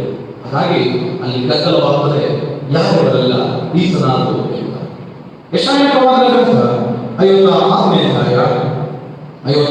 ಅಧ್ಯಾಯದಲ್ಲಿ 7ನೇ ವರ್ಷದಲ್ಲಿ ಹೇಳಿದ ನನ್ನ ಆಲಯವೆಲ್ಲ ಜನಾಂಗಗಳಿಗೂ ಪ್ರಾರ್ಥನಾಲಯವೆನಿಸಿಕೊಳ್ಳುವುದು ಎಂಬುದಾಗಿ. ಇಲ್ಲಿ ಮೊದಲನೇ 2 ವರ್ಷವನ್ನು ಗಮನಿಸುವಾಗ ಸಬ್ಬತ್ ದಿನವನ್ನು ಮೀರಿದಂತಹ ಜನಾಂಗ, ಸಬ್ಬತ್ ದಿನವನ್ನು ಕೈಗೊಳ್ಳದಂತಹ ಮಹಾಯಾಜಕ, ಶಾಸ್ತ್ರಿಗಳು, ಫರಿಸಾಯರು, ಧಾರ್ಮಿಕ ಮುಖಂಡರ ವಿಷಯದಲ್ಲಿ ಎಚ್ಚರಿಕೆ ನೀಡುತ್ತಾರೆ. ಯಾಕೆ ದೇವರ ಆಲಯಗಳಿಗೆ ನಪುಂಸಕರು, ವಿದೇಶಿಯರು ಬರುವಂತವರಾಗಿರ್ತಾರೆ ಎಂಬುದಾಗಿ ನೋಡುವಾಗ ಯಾವ ಜನರು ತಮ್ಮ ದೇವರನ್ನು ಆರಾಧಿಸಬೇಕಾಗಿತ್ತು, ಯಾವ ಆರಿಸಿಕೊಂಡಂತ ಇಸ್ರಾಯೇಲ್ ಜನರು ಮೋಕ್ಷದವರು ದೇವರ ನಾಮಕ್ಕೆ ಘನವು, ಕೀರ್ತಿಯನ್ನು ಯೋಗ್ಯವಾದದ್ದಾಗಿ ಯಜ್ಞಗಳ ಮೂಲಕ, ಹೋಮಗಳ ಮೂಲಕ, ಆರಾಧನೆಗಳ ಮೂಲಕವಾಗಿ ಸಮರ್ಪಿಸಬೇಕಾಗಿತ್ತು. ಅಲ್ಲಿ ಅನ್ಯಾಯ, ಅಕ್ರಮ, ಭ್ರಷ್ಟಾಚಾರವಿರುವುದರಿಂದ ದೇವರು ಹೇಳಿದಂತಹ ಪ್ರವಾದಿಗಳಾಗಿ ನ್ಯಾಯವನ್ನು ಅನುಸರಿಸಿ ಧರ್ಮವನ್ನು ಆಚರಿಸಿ ಎಂಬುದಾಗಿ. ಯಾಕಂದ್ರೆ ಅಧರ್ಮ ತುಂಬಿದಂತ, ಅನ್ಯಾಯ ತುಂಬಿದಂತ ನನ್ನ ಆಲಯದಲ್ಲಿ ನೀವು ಬರುವಂಥದ್ದು ಬೇಡ ಎಂಬುದಾಗಿ ಹೇಳಿದೆ. ಯಾಕಂದ್ರೆ ಯೆಶಾಯ ಪ್ರವಾದನ ಗ್ರಂಥ 1ನೇ ಅಧ್ಯಾಯವನ್ನು ನೀವು ಗಮನಿಸುವಾಗ 1ನೇ ಅಧ್ಯಾಯದಲ್ಲಿ ಹೇಳ್ತಾನೆ, ನೀವು ಮಾಡುವಂತಹ ಅನಾಚಾರ ಅವೆಲ್ಲವುಗಳನ್ನು ಮಾಡಿಬಿಟ್ಟವರಾಗಿ 12ನೇ ವರ್ಷದಲ್ಲಿ ಹೇಳ್ತಾನೆ, 1ನೇ ಅಧ್ಯಾಯ 12ನೇ ವರ್ಷದಲ್ಲಿ ನನ್ನ ಸನ್ನಿಧಿಯಲ್ಲಿ ಕಾಣಿಸಿಕೊಳ್ಳಬೇಕೆಂದು ನೀವು ಬರುತ್ತೀರಲ್ಲ, ನನ್ನ ಪ್ರಾಕಾರಗಳನ್ನು ತುಳಿಯಲು ಯಾರು ನಿಮ್ಮನ್ನು ಕೇಳಿಕೊಳ್ಳುವುದು. ಯಾಕಂದ್ರೆ ಮಾಡೋದೆಲ್ಲ ಅನಾಚಾರ, ಮನೆ ಮುಂದೆ ಬೃಂದಾವನ ಎನ್ನುವಂತ ರೀತಿಯಲ್ಲಿ ಇಸ್ರಾಯೇಲ್ ಪ್ರಜೆಗಳು, ಇಸ್ರಾಯೇಲ್ ಜನರು ಆರಿಸಿಕೊಂಡಂತ ಜನಾಂಗಗಳು ಇರುವುದರಿಂದ ದೇವರಿಗೆ ಬಹಳ ಕೋಪ ಉಂಟಾಗಿ ಹೇಳ್ತಾನೆ, ನನ್ನ ಆಲಯವನ್ನು ನೀವು ಯಾಕೆ ಈ ರೀತಿಯಾದಂತ ಅನ್ಯಾಯ ಸ್ಥಳವಾಗಿ, ಅಧರ್ಮದ ಸ್ಥಾನವಾಗಿ, ಕೇಂದ್ರವಾಗಿ ನೀವು ಮಾರ್ಪಡಿಸಿದ್ರೆ, ನಿಮ್ಮ ಬರೋಣಕ್ಕೋಸ್ಕರವಾಗಿ ಯಾರು ಕಾಯ್ದುಕೊಂಡಿದ್ದಾರೆ, ನನ್ನ ಆಲಯದ ಪ್ರಾಕಾರಗಳನ್ನು ಯಾಕೆ ನೀವು ತುಳಿಯುತ್ತೀರಿ ಎಂಬುದಾಗಿ ಹೇಳಿದ್ದಾರೆ. ನನ್ನ ವಿಧಿಯನ್ನು ಕೈಗೊಳ್ಳದ ನೀವು ಧನ್ಯರಲ್ಲ ಎಂಬುದಾಗಿ ಹೇಳಿದ್ದಾರೆ. ಹಾಗಾಗಿ ವಿದೇಶಿಯರು ಅಂದ್ರೆ ಅಂದಿನ ಕಾಲದಲ್ಲಿ ಹಲವೊಬ್ಬರಿಗೆ ಯೆಶಾಯ ಪ್ರವಾದನ ಗ್ರಂಥದ ಸಮಯದಲ್ಲಿ ಯಾವುದೇ ಹೊರಗಿನ ಜನರು ಅಂದ್ರೆ ಯಹೂದ್ಯರಲ್ಲದಂತ ಯಾವುದೇ ಮತಕ್ಕೆ, ಯಾವುದೇ ವಿಶ್ವಾಸಕ್ಕೆ, ಯಾವುದೇ ದೇಶಕ್ಕೆ ಸೇರಿದಂತ ಜನರಿಗೆ ಪ್ರವೇಶವಿರಲಿಲ್ಲ ಆಲಯದಲ್ಲಿ. ಆದರೆ ಅವರು ನೀತಿ, ನ್ಯಾಯ, ಸಂಹಿತೆಗಳನ್ನು, ಧರ್ಮವನ್ನು ಆಚರಿಸುವವರಾಗಿರುತ್ತಾರೆ. ನಿಮ್ಮ ಅನ್ಯಾಯ, ನಿಮ್ಮ ಅಧರ್ಮದ ಮೂಲಕವಾಗಿ ನಿಮ್ಮನ್ನು ನಾವು ತೆಗೆದು ನಿಮ್ಮನ್ನು ನಾವು ಆಲಯದಿಂದ ಹೊರಗೆ ಓಡಿಸಿ ನಪುಂಸಕರನ್ನು ಮತ್ತು ವಿದೇಶಿಯರನ್ನು, ಇತರ ವಿಶ್ವಾಸಕ್ಕೆ, ಧರ್ಮಕ್ಕೆ ಸೇರಿದವರನ್ನು ನಾನು ಸೇರಿಸಿಕೊಳ್ಳುತ್ತೇನೆ. ಯಾಕಂದ್ರೆ ನನ್ನ ಆಲಯವು ಎಲ್ಲ ಜನಾಂಗಗಳಿಗೆ ಪ್ರಾರ್ಥನಾಲಯವೆನಿಸಿಕೊಳ್ಳುವುದೆಂಬುದಾಗಿ ಯೆಶಾಯ ಪ್ರವಾದನ ಗ್ರಂಥದಲ್ಲಿ ಹೇಳಿದೆ. ಅದೇ ಕಾರ್ಯವನ್ನು ಯೇಸು ಸ್ವಾಮಿ ಮಾಡುವುದಾಗಿದ್ದಾರೆ. 21ನೇ ಅಧ್ಯಾಯ, ಮತ್ತಾಯನ ಸುವಾರ್ತೆ 21ನೇ ಅಧ್ಯಾಯ, ಯೇಸುವಿನ ಪ್ರವೇಶ ಯೆರೂಸಲೇಮ್ ಪಟ್ಟಣಕ್ಕೆ ಬಂದಾಗ ಆತನು ಯಾವ ಅಧಿಕಾರಿಗಳನ್ನು, ನಾಯಕರುಗಳನ್ನು, ಅರಸರುಗಳನ್ನು ಭೇಟಿ ಮಾಡಲಿಲ್ಲ. ಮೊದಲು ಆತನ ಭೇಟಿ, ಮೊದಲು ಆತನ ಪ್ರವೇಶ ಯೆರೂಸಲೇಮ್ ದೇವಾಲಯದೊಳಗೆ ಆಗಿತ್ತು. ಯೆರೂಸಲೇಮ್ ದೇವಾಲಯದೊಳಗೆ ಕೂಡಲೇ ಹೋಗಿ ಅಲ್ಲಿ ಮಾಡ್ತಾನೆ, 12ನೇ ವಚನ, ಅಲ್ಲಿರುವಂತಹ ದೇವಾಲಯಕ್ಕೆ ಹೋಗಿ ಅದರಲ್ಲಿ ಮಾರುವ ಕೊಳ್ಳುವ ಎಲ್ಲರನ್ನು ಹೊರಡಿಸಿಬಿಟ್ಟು ಚಿನಿವಾರನ ಮೇಜುಗಳನ್ನು, ಪಾರಿವಾಳ ಮಾರುವವರ ಕಾಲ್ಮಣೆಗಳನ್ನು ಕೆಡವಿ ಅವರಿಗೆ ನನ್ನ ಆಲಯವು ಪ್ರಾರ್ಥನಾಲಯ ಎನಿಸಿಕೊಳ್ಳುವುದು ಅದು ಎಂಬುದಾಗಿ ಬರೆದಿರುವುದಾಗಿ. ಈಗಿರುವಂತಹ ಈ ಆಲಯದ ಕಟ್ಟಡದ ಪಾದೆಯಲ್ಲಿ ಯೆರೂಸಲೇಮ್ ದೇವಾಲಯ ಇಲ್ಲವೇ, ಅದು ಬಹಳ ದೊಡ್ಡದು. ಒಂದು ಅಂಗಳ ನಮ್ಮ ಈ ಆಲಯಕ್ಕಿಂತಲೂ ಇನ್ನೂ ದೊಡ್ಡದಾದಂತಹ ಸ್ಥಿತಿಯಲ್ಲಿ ಅಲ್ಲಿದೆ. ಹಾಗಾದ್ರೆ ಅಲ್ಲಿ 4 ವಿಧವಾದಂತಹ ಅಂಗಳಗಳಿವೆ.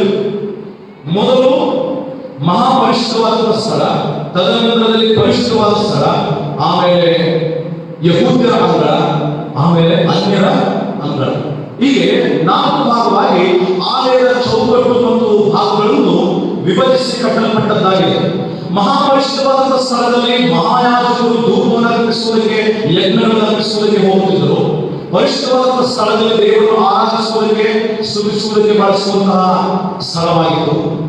ಯಹೂದ್ಯರ ಅಂಗಳದಲ್ಲಿ ಜನರು ಯಹೂದ್ಯರು ಮಾತ್ರ ಕುಳಿತುಕೊಳ್ಳುವಂತಹ ಆರಾಧನೆಗೆ ಭಾಗಿಯಾಗುವಂತಹ ಸ್ಥಳವಾಗಿತ್ತು. ವಿದೇಶಿಯರು, ಇತರ ಮತಸ್ಥರ ಜನಕ್ಕೆ ಸೇರಿದವರು ಮತ್ತು ಇತರ ಧರ್ಮಕ್ಕೆ ಸೇರಿದವರು ಅನ್ಯರ ಅಂಗಳದಲ್ಲಿ ಇರಬೇಕಾಗಿತ್ತು. ಆದರೆ ಆ ಅನ್ಯರ ಅಂಗಳವು ಬಹಳ ಎಕರೆ ಗಟ್ಟಲೆ ಇರುವಂತಹ ಸ್ಥಳವಾಗಿದ್ದರಿಂದ ಅಲ್ಲಿ ಚಿನಿವಾರ ಮೇಜುಗಳು, ಪಾರಿವಾಳ ಮಾರುವರು ಅಂತಹ ಕಾಲ್ಮಣೆಗಳನ್ನು ಇಟ್ಟುಕೊಂಡವರಾಗಿ ಮಾಡಿ. ಯಾಕೆ ಕೇಳುತ್ತಾನೆ? ಇನ್ನಾದ್ರೂ ಆಲೋಚನೆ ಮಾಡಿದ್ರೆ ಪ್ರಶ್ನಿಸಬಹುದು. ಯಾಕೆ ಕೇಳಬಹುದು? ಯಾಕೆ ಕೇಳುತ್ತಿರಬಹುದು? ನಿಮ್ಮ ಉತ್ತರ ಕೇಳಬಹುದು. ಯಾಕೆ ಕೇಳುತ್ತಿರಬಹುದು? ಸ್ವಾಮಿ ಯಾಕೆ ಕೇಳುತ್ತಿರ? ಯಾರು ಸರಿಯಾದ ಉತ್ತರಕ್ಕೆ ನಾನು 1,000 ಬಹುಮಾನ ಆರಾಧನೆ ನಂತರ ಹೇಳ್ತೇನೆ.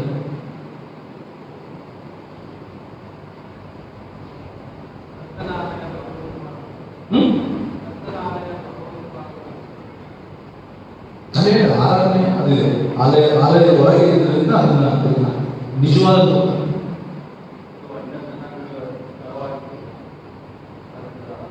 ಅದನ್ನ ನಾವು ಇವಾಗ ಎಕ್ಸ್ಪ್ಲನೇಷನ್ ಕೊಟ್ಟಿದ್ವಿ. ಹಾಗಾಗಿ ನಿಮ್ಗೆ ಗೊತ್ತಾಯ್ತು ಅನ್ಯರ ಸ್ಥಳ ರೈಟ್.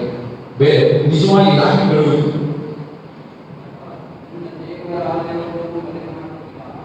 ಖಂಡಿತ ಕೊಲೆ ಮಾಡಿದ್ದಾರೆ. ಯಾವ ರೀತಿ ಕೊಲೆ ಮಾಡಿದ್ದಾರೆ ಹೇಳೋಣ?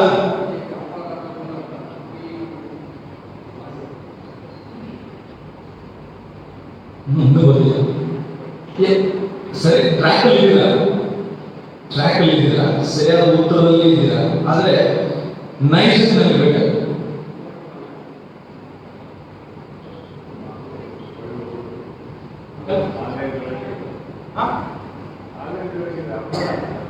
ನಿಜ, ವ್ಯಾಪಾರ ಮಾಡಿದ್ರೆ ಇಲ್ಲೇ ಇದೆ. ವ್ಯಾಪಾರ ಮಾಡುವವರು ನೋಡಿ ಯಾಕೆ ಅವ್ರ ಮೇಲೆ ಅಷ್ಟು ಕೋಪಗಳು? ಯೋಹಾನ ಸುವಾರ್ತೆ ಬರಬೇಕಾದ್ರೆ ಯೋಹಾನ ಬರೀತಾನೆ, ಕೊರಡೆಗಳನ್ನು ಮಾಡಿಕೊಂಡು ಹಬ್ಬದಿಂದ ಅವರನ್ನೇ ಮಾಡ್ತಾರೆ, ಒಳಗೋಡಿಸ್ತಾರೆ, ಕೆಡುವುದಂತೆ.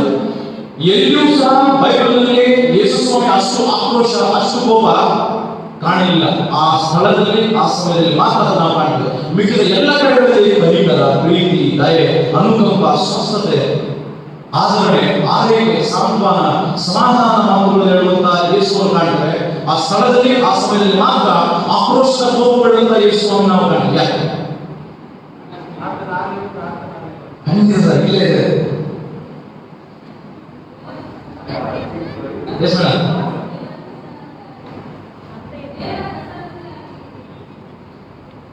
ಆಲಯ ಅಂದ ಮೇಲೆ ದೇವರ ಪ್ರಶ್ನೆ.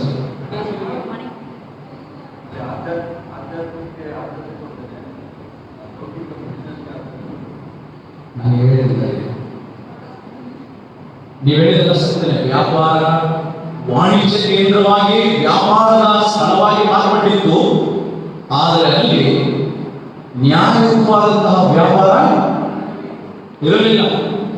ಅನ್ಯಾಯದ ವ್ಯಾಪಾರ, ಭ್ರಷ್ಟ ವ್ಯಾಪಾರ. ಯಾಕಂದ್ರೆ ನಾನು ಆಲಯಕ್ಕೆ ಬರುವಾಗ ನನ್ನ ಪಾಪ ಪರಿಹಾರಕ್ಕೋಸ್ಕರವಾಗಿ ಏನಾಗಿತ್ತು? ಪ್ರಾಯಶ್ಚಿತ್ತ ಯಜ್ಞ, ಸಮಾಧಾನ ಯಜ್ಞ, ಸರ್ವಹೋಮಗಳನ್ನು ಸಮರ್ಪಿಸುವಂತಹ ಸಂಗತಿಗಳು ಬರುವಾಗ ಅನ್ಯರ ಅಂಗಳದಲ್ಲಿ ಇಡದೇ ಇರುವಂತಹ ಆ ವ್ಯಾಪಾರದ ಸಂಗತಿ ಅದು ಆಲಯದ ಹೊರಗೆ ಇಡಬೇಕಾಗಿತ್ತು. ಆದರೆ ಆಲಯದ ಒಳಗಿತ್ತು. ಆದಾಗ್ಯೂ ಸಹ ಧಾರ್ಮಿಕ ಮುಖಂಡರು ಕಮಿಷನ್ಗೋಸ್ಕರವಾಗಿ ಅಲ್ಲಿ ಅನುಮತಿ ನೀಡಿದರು. ಅವರು ಮಾಡುವಂತಹ ವ್ಯಾಪಾರದಲ್ಲಿ ಧಾರ್ಮಿಕ ಮುಖಂಡರುಗಳಿಗೆ ಕಮಿಷನ್ ಪರ್ಸೆಂಟೇಜ್ ಹೋಗ್ತಾ ಇದೆ, ರಾಜಕೀಯ ಮುಖಂಡರುಗಳಿಗೆ ಕಮಿಷನ್ ಪರ್ಸೆಂಟೇಜ್ ಹೋಗ್ತಾ ಇದೆ. ಇಷ್ಟಲ್ಲದೆ ಒಂದು ಪಾರಿವಾಳವನ್ನು ಕೊಡುವಾಗ ಒಂದು ವೇಳೆ ನಮ್ಮ ಒಂದು ಈಗಿನ ಪರಿಸ್ಥಿತಿಯಲ್ಲಿ ಅಂದುಕೊಳ್ಳುವುದಾದ್ರೆ ಅದಕ್ಕೊಂದು 150 ರೂಪಾಯಿ ಹಾಕಿದ್ರೆ ಅವರು 450, 750 ಮಾಡ್ತಾರೆ. ಒಂದು ಪಶು, ಒಂದು ಕುರಿ ಅಥವಾ ಆನನ್ನು ಯಜ್ಞಕ್ಕೆ ಸಮರ್ಪಿಸಬೇಕಾಗಿದ್ರೆ ಅದರ ಬೆಲೆ 8,000 10,000 ಆಗಿದ್ರೆ ಅವರು 30,000 40,000 ಇಟ್ಟಿದ್ರು. ಕರೆನ್ಸಿ ಎಕ್ಸ್ಚೇಂಜ್ ಮಾಡಬೇಕಾಗಿದ್ರೆ, ಫಾರಿನ್ ಎಕ್ಸ್ಚೇಂಜ್ ಮಾಡಿ ನಾವು ಒಂದು ದೇಶಕ್ಕೆ ಹೋಗಬೇಕಾದ್ರೆ ಆ ದೇಶದ ಕರೆನ್ಸಿ ಎಕ್ಸ್ಚೇಂಜ್ ಮಾಡಬೇಕಾದ್ರೆ ಬೇರೆ ಬೇರೆ ದೇಶಗಳಾದ್ರೆ ಬೇರೆ ಪ್ರದೇಶಗಳಿಂದ ಬಂದಂತಹ ಯೇಸುವಿಗೆ ಬಂದಾಗ ಸೆಕೆಂಡ್ ಹಣವನ್ನು ಅವರು ಕೊಂಡುಕೊಳ್ಳಬೇಕಾಗಿತ್ತು. ಆಗ ನಮ್ಮ ರಾಜ್ಯದಲ್ಲಿ, ನಮ್ಮ ದೇಶದಲ್ಲಿ ಏನಾಗ್ತದೆ, ನಾವು ಇಷ್ಟು ಕರೆನ್ಸಿ ಕೊಡುವಾಗ ಇಷ್ಟು ಹಣವನ್ನು ನಾವು ಅವರು ಕಮಿಷನ್ ತಗೋತಾರೆ. ಆದರೆ ಇವರು ತೆಗೆದುಕೊಳ್ಳುತ್ತಿದ್ದಂಥ ಕಮಿಷನ್ 10% ಹೆಚ್ಚಾಗಿದೆ. ಈ ಆಲಯವು ಪ್ರಾರ್ಥನಾಲಯವಾದರೂ ಅನ್ಯರಲ್ಲಿ ಒಳಗೆ ಪ್ರವೇಶ ಮಾಡುವುದಕ್ಕೆ ಬಿಡಲಿಲ್ಲವಾದ ಕಾರಣ, ಒಂದು, ಆ ಪ್ರಾರ್ಥನಾಲಯದಲ್ಲಿ ವ್ಯಾಪಾರ ಮನೋಭಾವ ವಾಣಿಜ್ಯ ಕೇಂದ್ರವನ್ನು ಮಾಡಿದ ಕಾರಣ ಆ ವಾಣಿಜ್ಯವು ವ್ಯಾಪಾರವು ಅನ್ಯಾಯ ಅಕ್ರಮ ಭ್ರಷ್ಟತೆಯಿಂದ ಆಲಯವನ್ನು ಪರಿವರ್ತನೆ ಮಾಡಿದ ಕಾರಣ ಯೇಸುವಿನ ಆಕ್ರೋಶ, ಯೇಸುವಿನ ಕೋಪ, ಯೇಸುವಿನ ರೌದ್ರವನ್ನು ಅಲ್ಲಿ ಕಾಣುವಂತಾಗಿದೆ. ಅದಕ್ಕಾಗಿ ಹೇಳ್ತಾನೆ 13ನೇ ವಚನದಲ್ಲಿ ಹೇಳ್ತಾನೆ, ನನ್ನ ಆಲಯವು ಪ್ರಾರ್ಥನಾಲಯವೆನಿಸಿಕೊಳ್ಳುವುದು ಎಂದು ಬರೆದಿದೆ, ಆಗ ನೀವು ಅದನ್ನು ಕಳ್ಳರ ಗವಿ ಮಾಡುತ್ತೀರಿ. ಕಳ್ಳರ ಗವಿ ಮಾಡುತ್ತೀರಿ. ಅವನು ಹೊಡೆದು ಹಾಕಿದ ನಂತರ, ಅವೆಲ್ಲವನ್ನು ಚದರಿಸಿದ ನಂತರ, ತೆಗೆದು ಹಾಕಿದ ನಂತರ 14ನೇ ವರ್ಷದಲ್ಲಿ ಬರುವುದು ನೋಡ್ರಿ, ಆಗ ಕುರುಡರು ಕುಂಡರು ದೇವಾಲಯದಲ್ಲಿ ಆತನ ಬಳಿಗೆ ಬರಲು ಅವನು ಸ್ವಸ್ಥ ಮಾಡಿದ. ಅಲ್ಲಿಯ ತನಕ ನಪುಂಸಕರು, ಅನ್ಯ ದೇಶಸ್ಥರು, ಇತರ ಮತದವರು, ಇತರ ಧರ್ಮದವರು, ಕುಂಡರು ಕುರುಡರು ಮೂರು ಯಾವ ಸಹ ಒಳಗಡೆ ಪ್ರವೇಶ ಮಾಡುವಂತಿರಲಿಲ್ಲ. ಯೇಸುವಿಗೆ ಕೋಪ ಬಂದದ್ದು, ಯೇಸು ರೌದ್ರ ತಾಳಿದ್ದು, ಯೇಸು ಎಲ್ಲರನ್ನು ಹೊಡೆದು ಹಾಕಿದ್ದು ಯಾಕೋಸ್ಕರ ಎಂದರೆ, ಯಾಕೆ ಧಾರ್ಮಿಕವಾಗಿ ಮುಖಂಡರುಗಳಿಗೆ, ರಾಜಕೀಯವಾಗಿ ಮುಖಂಡರುಗಳಿಗೆ ಎಲ್ಲರಿಗೂ ಕೋಪ, ಎಲ್ಲರಿಗೂ ಅಪಾಯಕ್ಕೆ, ಅವರ ಅನುಷ್ಠಾನಕ್ಕೆ, ಅವರ ಆಡಳಿತಕ್ಕೆ ಕುಂದು ಬರ್ತದೆ ಎಂಬುದಾಗಿ ಹೇಳುವಾಗ ಇಲ್ಲಿದ್ದಂತಹ ಕಾರ್ಯಕ್ಕೋಸ್ಕರವಾಗಿ ಎಲ್ಲರೂ ಭಯ ಉಂಟಾಯಿತು. ಅದಕ್ಕೋಸ್ಕರ ಹೇಳ್ತಾರೆ, ಈತನು ಯಾರು?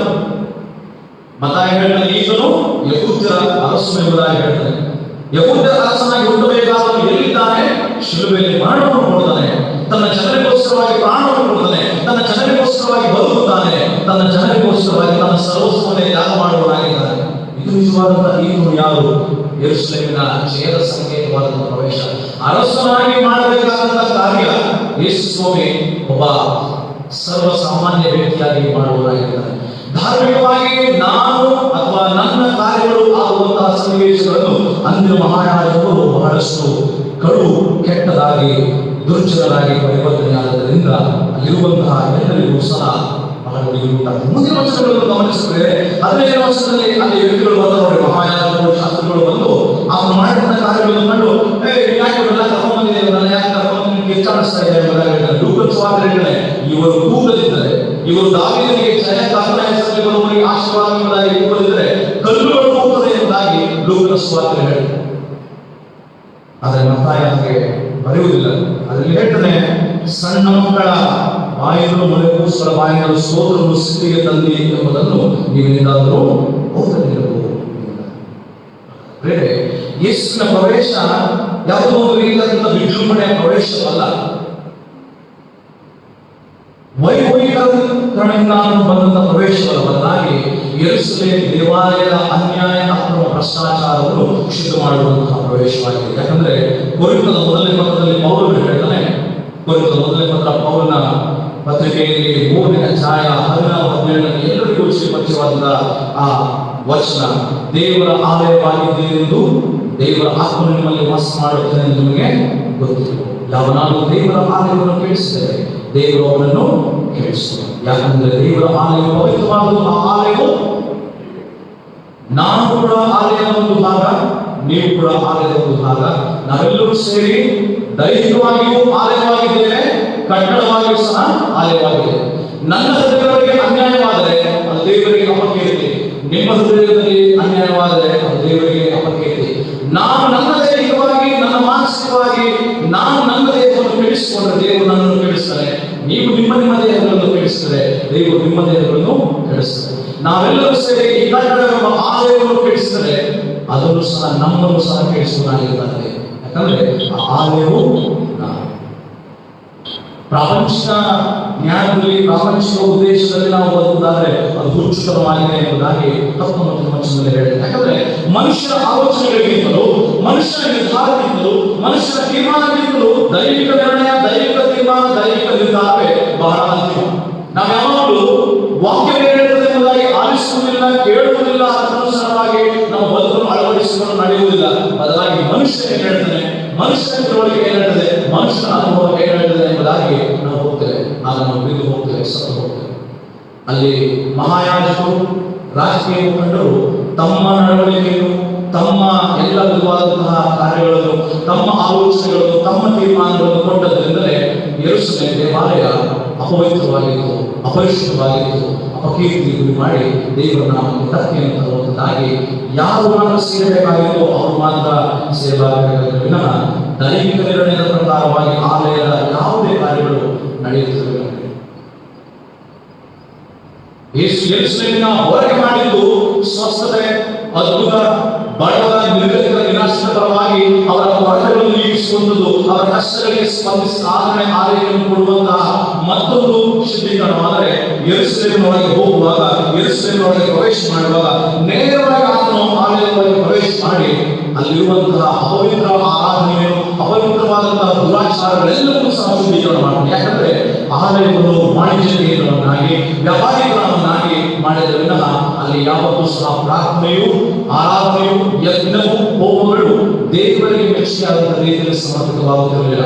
ಮೇಲಿನ ಪ್ರವಾದನೆಯನ್ನು ನೀವು ಗಮನಿಸುವುದಾದರೆ 6ನೇ ಅಧ್ಯಾಯ 6-8ನೇ ವಚನ ಹೇಳ್ತಾರೆ, ನಾನು ನನ್ನ ಗರ್ಭಫಲವನ್ನೇ ನಾವು ದ್ರೋಹದ ನಿಮಿತ್ತವಾಗಿ ಸಮರ್ಪಿಸಲು ಯಾವ ಕಾಣಿಕೆಯೊಳಗೆ ನಿನ್ನ ಸನ್ನಿಧಿಗೆ ನಾನು ಕಾಣಿಸಿಕೊಳ್ಳಲು ಲಕ್ಷೋಪಲಕ್ಷ ತೈಲ ಪ್ರವಾಹಗಳನ್ನು, ಟಗರುಗಳನ್ನು ನಾನು ಹೋಮ ಮಾಡಲು ಎಂಬುದಾಗಿ ಹೇಳ್ತಾನೆ. ಯೇಸು ಸ್ವಾಮಿ ಹೇಳುವಂತಹ ಮಾತನ್ನೇ ಮಾಡಿದ ಕ್ರಿಯೆಯನ್ನು ಮೇಲಿನ ಪ್ರವಾದನೆ ಗ್ರಂಥದಲ್ಲಿ ದೇವರು ಹೇಳ್ತಾನೆ 8ನೇ ವಚನದಲ್ಲಿ, ಮನುಷ್ಯರು ಒಳ್ಳೆಯದು ತಿನ್ನದೆ ಎಂಬುದಾಗಿ ತಿಳಿದುಕೋ, ನ್ಯಾಯವನ್ನು ಆಚರಿಸು, ಕರುಣೆಗೆ ಆಸಕ್ತನಾಗಿರು, ನಿನ್ನ ದೇವರಿಗೆ ನಮ್ರವಾಗಿ ನಡೆದು. ಆಮೋಸ ಪ್ರವಾದನೆ ಗ್ರಂಥ 5ನೇ ಅಧ್ಯಾಯ 24ನೇ ವಚನ ಹೇಳ್ತಾನೆ, ನ್ಯಾಯವು ಹೊಳೆಯಾಗಿ ಹರಿಯಲಿ, ಧರ್ಮವು ಮಹಾನದಿಯಲ್ಲಿ ಪ್ರವಹಿಸಲಿ ಎಂಬುದಾಗಿ ಹೇಳ್ತಾನೆ. ಯೆಶಾಯ 56 1ನೇ ವಚನ ಹೇಳ್ತಾನೆ, ನ್ಯಾಯವನ್ನು ಆಚರಿಸಿ, ಧರ್ಮವನ್ನು ನೀವು ಕೈಗೊಂಡು ನಡೆಯಿರಿ, ಆಗ ನೀವು ಧನ್ಯರು ಎಂಬುದಾಗಿ ಹೇಳ್ತಾನೆ.